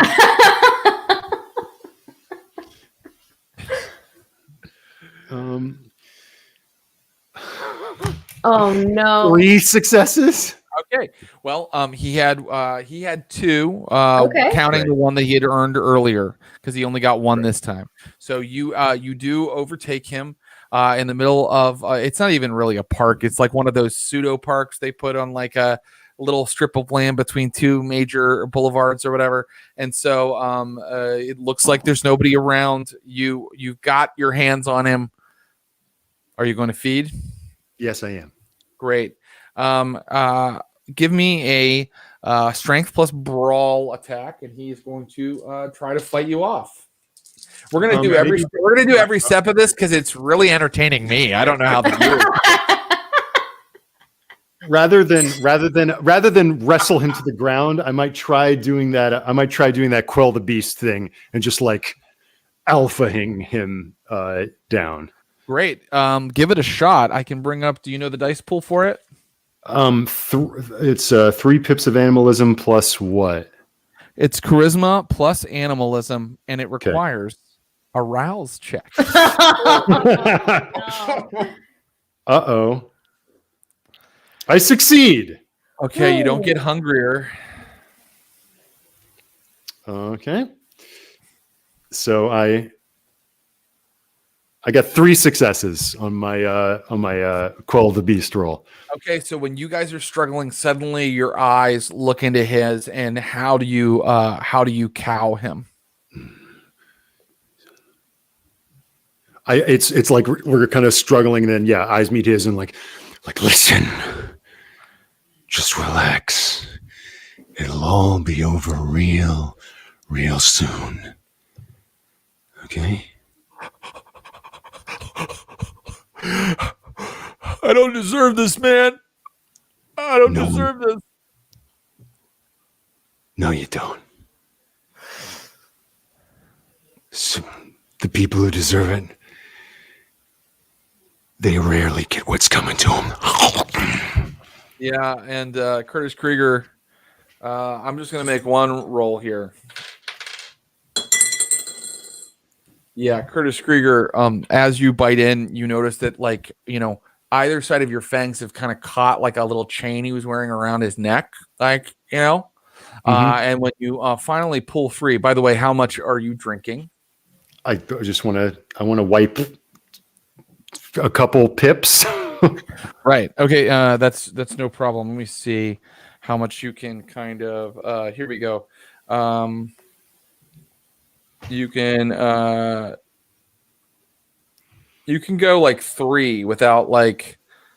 I think he's gonna start dying if you go 3. So you can go 2. You can get 2 hunger off. I'll do that. Okay. And as you pull away, you notice that chain hanging around his neck, and you realize that it is a dog tag. Yeah. Name I recognize? No, it's no. You didn't just, serve with this guy.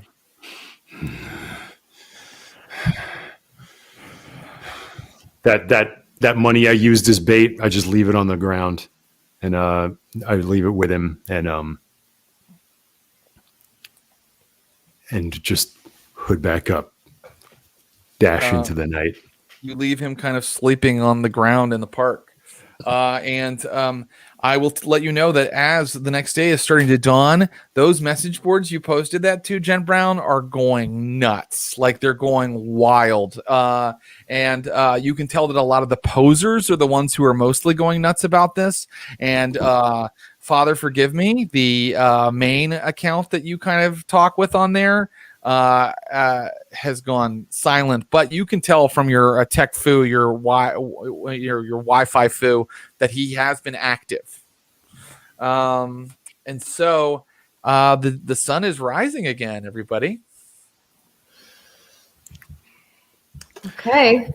Where am I at the moment? Am I still dazed? You're healed now, my friend, Right. Lucius. Yeah. It's we can say there's the little time before the sun rises, and so is there any what would you like to say or do?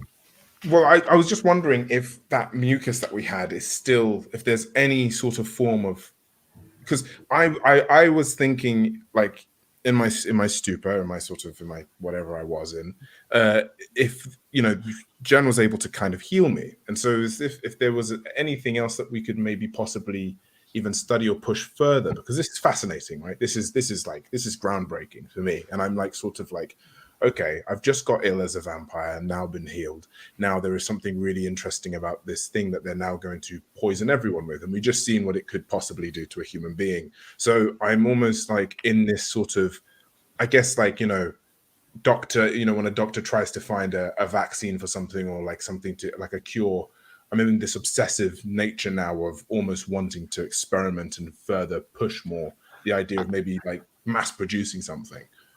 Right. Okay. So I'm going to let you, you still have a sample. So yes to that. You guys said that you took a sample and you kept one and you studied it. So you still have that. And there is, of course, a fridge in here. But Lucius, you need more medical equipment to properly do what you are saying. Part of what Jen Brown did last night was magic. It was literally thin blood alchemy, which was, kind of like this process of like moving bagged blood through her blood and like this filter, etc.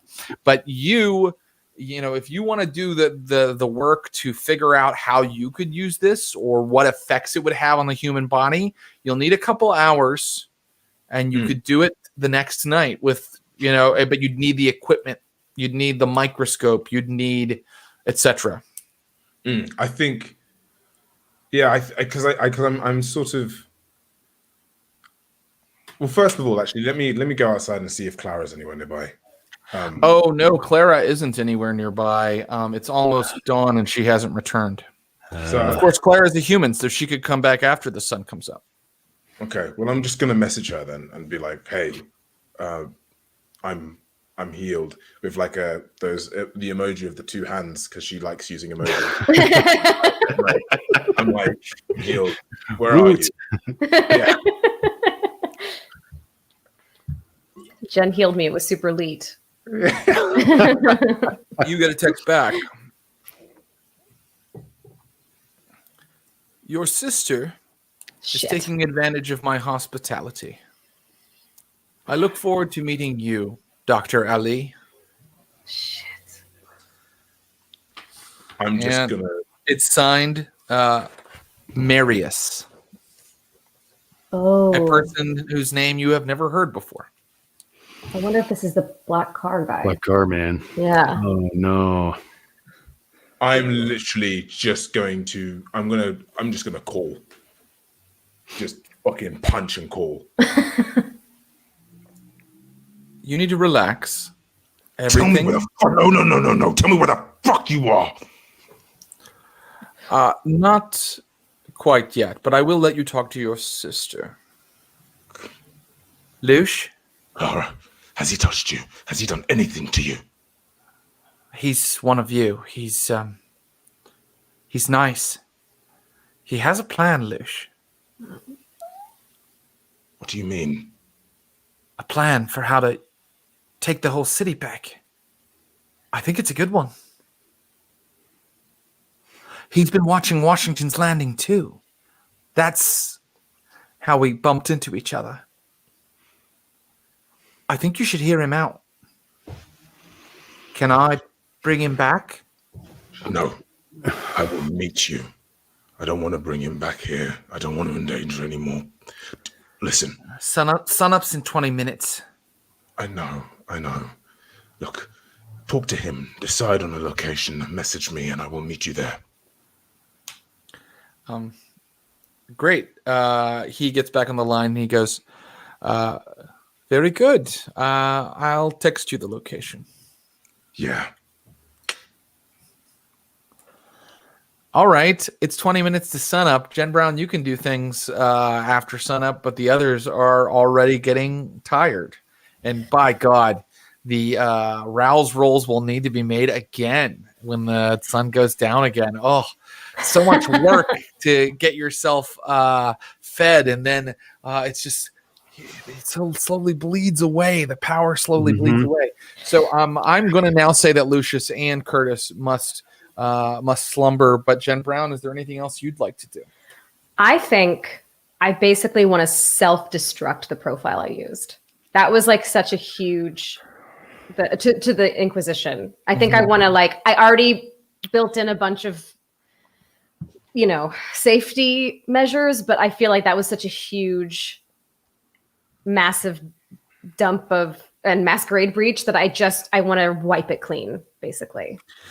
Very good. And so I do want, we know that you've already accumulated piles of successes on your, staying hidden digitally here. But just for I want you to roll to blow up this profile and make sure you've really left no trace. So give me an intelligence plus technology roll.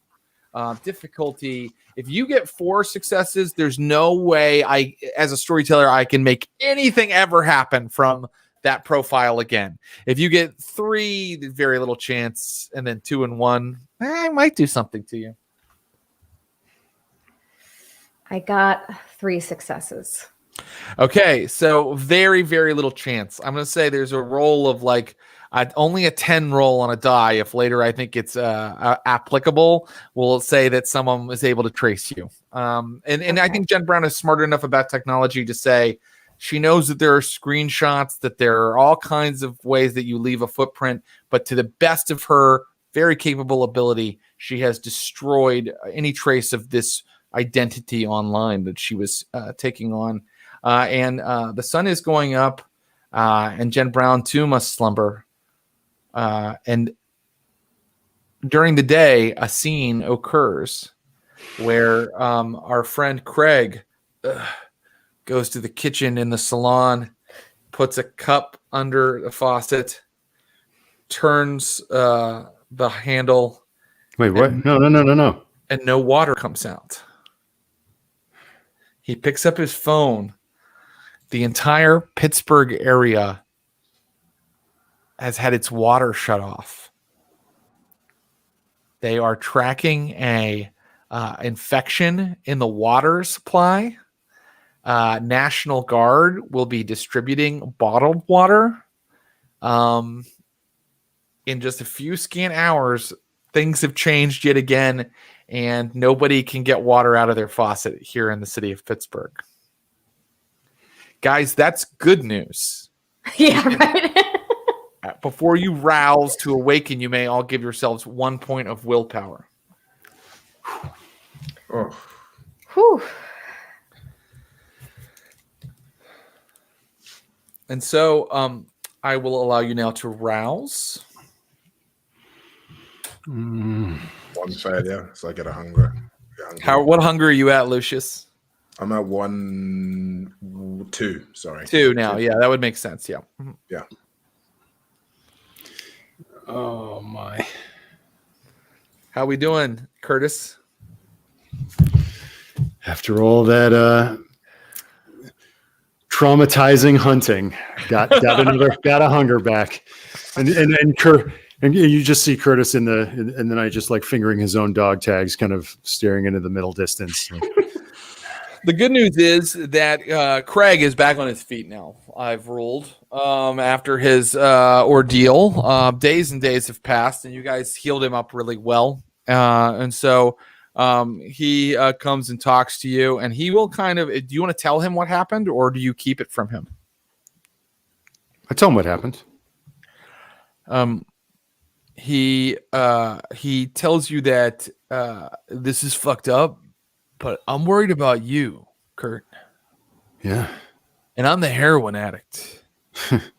Hey, so am I, right? Yeah. Look, I mean, what do we know about using? You gotta, like, control the situation, right? Quit improvising. It's dangerous. Know your dealer, right? Use your own kit. Yeah.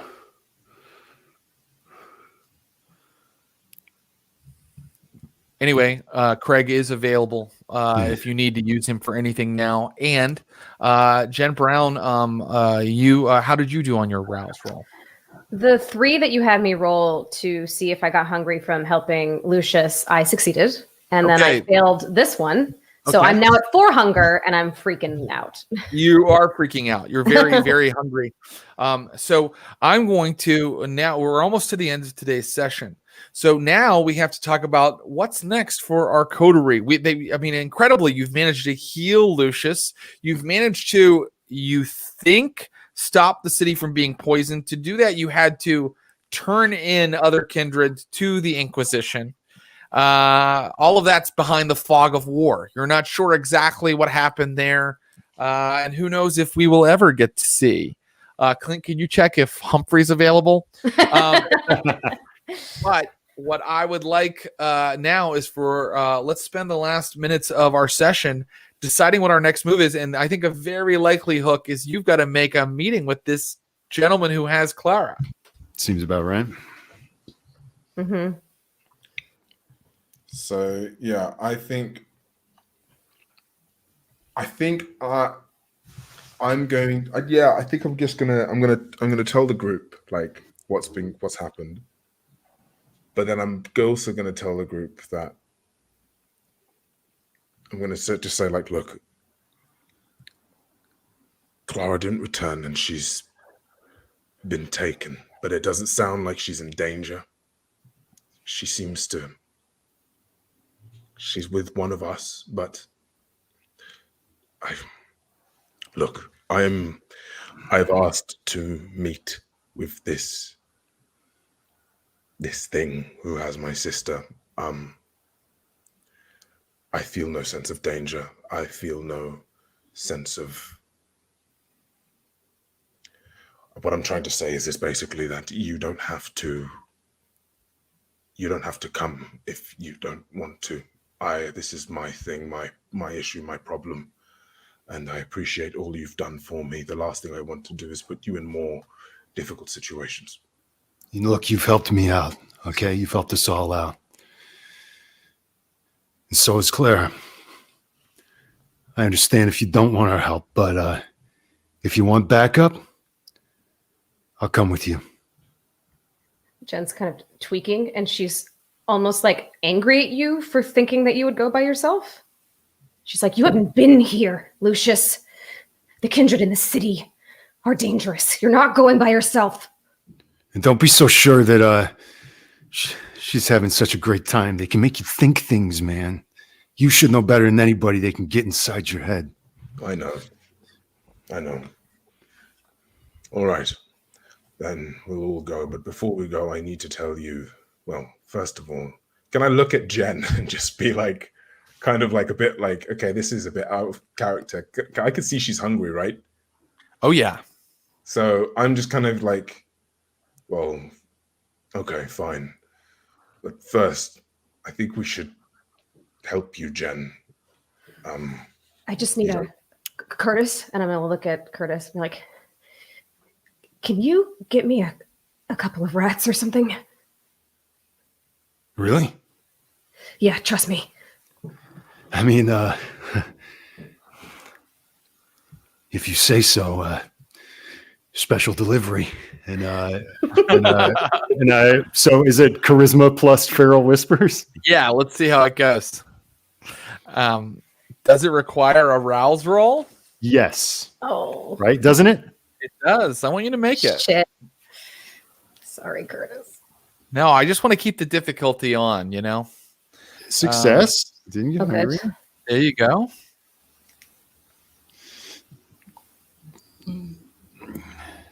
Three successes. Great. Or is it great? Suddenly, like, out of holes in the wall and underneath the boards that cover the front of the old tanning salon, all of these like rats congregate. There are just 3 of them. Okay. I'm going to I think what I want to do is, are Thawne and Cersei and everyone around? Thana's here. Cersei's been kind of on her own out of the haven for a little bit. You're just kind of noticing you haven't seen her in a while. But Thana's here. Okay. Dylan? I'm gonna kind of hide this from Dylan. But I want to like basically like rip the rats' heads off and drain the blood into a vessel and then try to diffractionate that vessel. Very good. I'm going to say you got such an incredible critical on your, learning to diffractionate the night before. We're not going to bother with a bunch of rolls or anything for you to do that right now. You set up your apparatus and you basically feed these rats into this apparatus, and you cook the rat's blood, and you even put in a little alcohol. Jen Brown, what do you think goes well with rat? Probably like a rum. Great. I mean, I'm not even joking. Jen Brown is like pouring in Captain Morgan's. And Lucius, I just want to know, how does Lucius feel when he sees kindred feeding on rats? Does he have an opinion on that?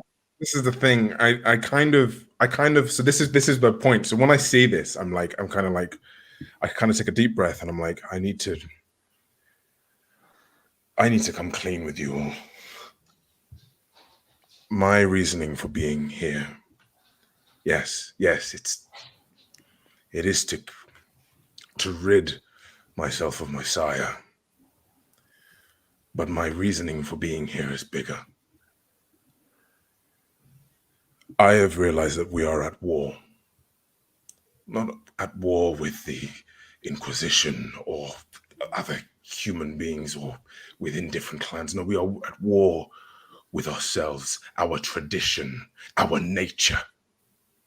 Now, I know you've seen some hideous things come from me, and I must say that I've not necessarily presented myself in the best fashion, but I need you to understand that I want to make a change. And it's not a change of power, of change of trying to take over. No, the change is for all of us to live harmoniously and naturally to the best of our degree. Now, this sounds crazy and insane, I know, and I'm still working it out, but you must believe me when I say that the actions that I want to take are for the future of all of our kin, all of our loved ones. And I just need you to just trust me. The actions I have taken, I know, are completely untrustworthy, but you need to understand that it was irrational, stupid foolishness, but I have seen clear now. Jen, you have given me the blessing of a third life. I need you to just trust me and my plan. Drinks rat blood. What did you have in mind? Yeah. Clara said something about you wanting to take over the city. It's typical. She talks too much. No, it's not. It's not taking over. It's just. Well, first of all, that is something that we need to do. But the way of taking over is not necessarily to take over. It is to dethrone the people in power, those who enforce the tradition of hiding, of eating others, of killing. That is what we need to do to begin with. Now, it could be seen as taking over, but no, it is simply to almost create a vacuum in which we could fill. By filling that, go on. What are you going to say, Jared? Well, I want you to finish because then I'm going to just give your final scene. I'm so sorry. Go ahead. Finish. Fair enough. What we need to do first is quell whatever stupid clans are existing of here today. But then the next thing we need to do, of course, is take control of Pittsburgh by beginning here, by quelling this place, by bringing some form of peace here. We can then spread our peace to other places. Meanwhile, in the back seat of a large black sedan that is sitting in front of the Phipps Conservatory, Clara is listening to someone. This person is wearing an immaculate pinstripe suit. And is that a little bit of a cape, kind of a fashion-y, kind of modern cape hanging off of his shoulder? And he's saying, clan versus clan, what does that matter? What we need here is peace. We need to be the ones that fill the void. And your friends can help me do that.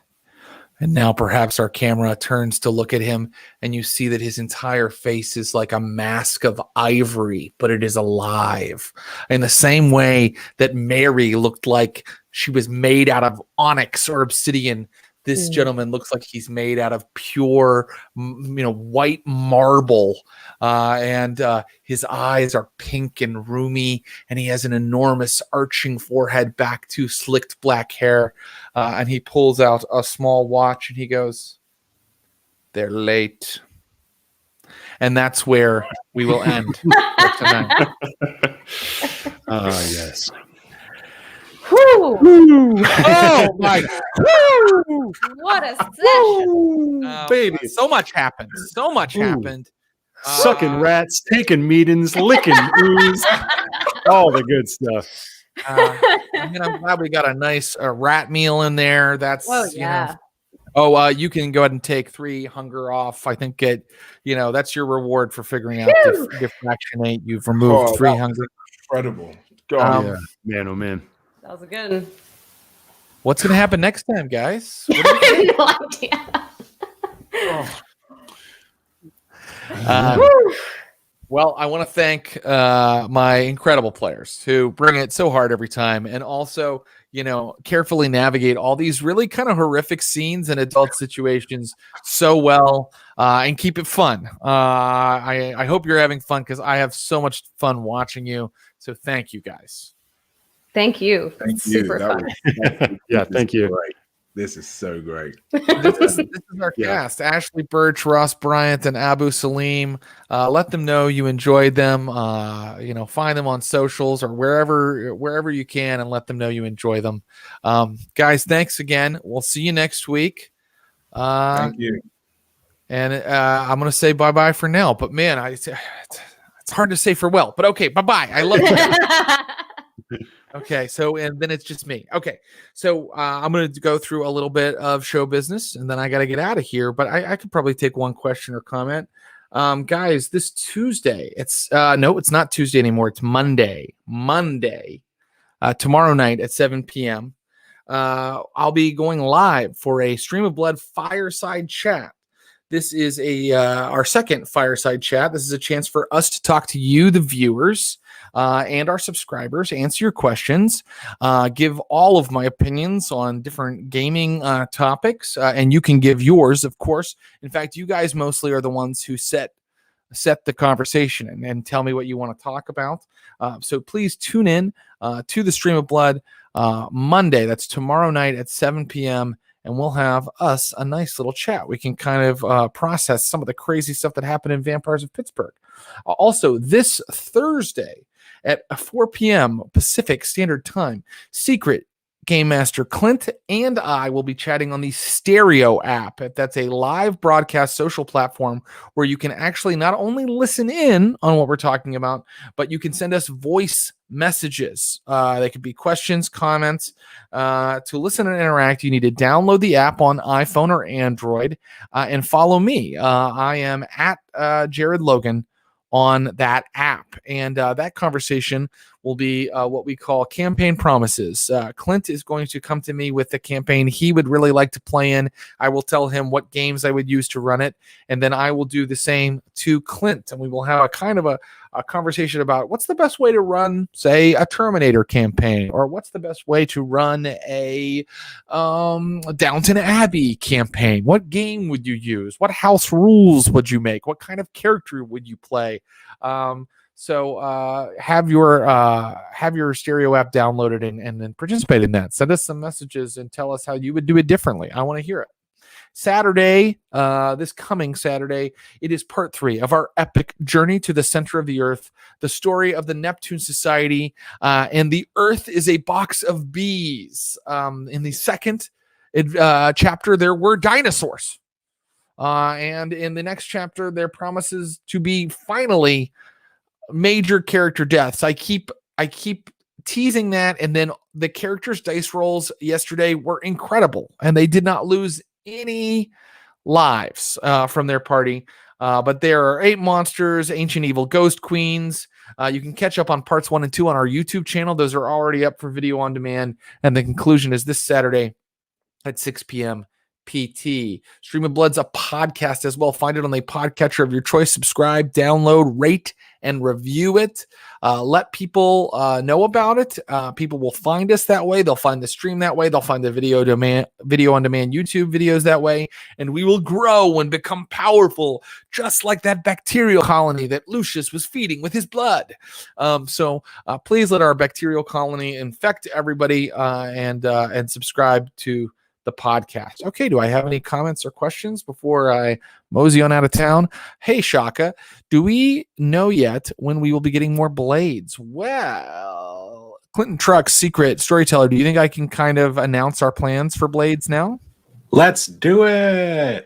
So what we have decided, and you will get a formal schedule telling you what's happening in February, but from February and onward, we're making a slight change to the schedule of Shaka and other fans, and that changes that Blades in the Dark will now be a weekly Saturday show. We are adding a crew to our, or maybe even 2 crews to the crews that we have in our version of Duskfall, and every Saturday at 6 p.m. in lieu of Neptune, you will be able to watch a Blades in the Dark episode. That is what we will be doing. The new crew will have some familiar faces and some new faces, but we're really excited about that crew, and I'm not going to reveal who that is yet. And then, of course, you'll also be able to see the Tin Whistles one Saturday. That's our Glass Cannon crew, and the Kinohora one Saturday. That's our Blood and Heroes, or our Better Than Heroes crew. So they'll be involved in it as well.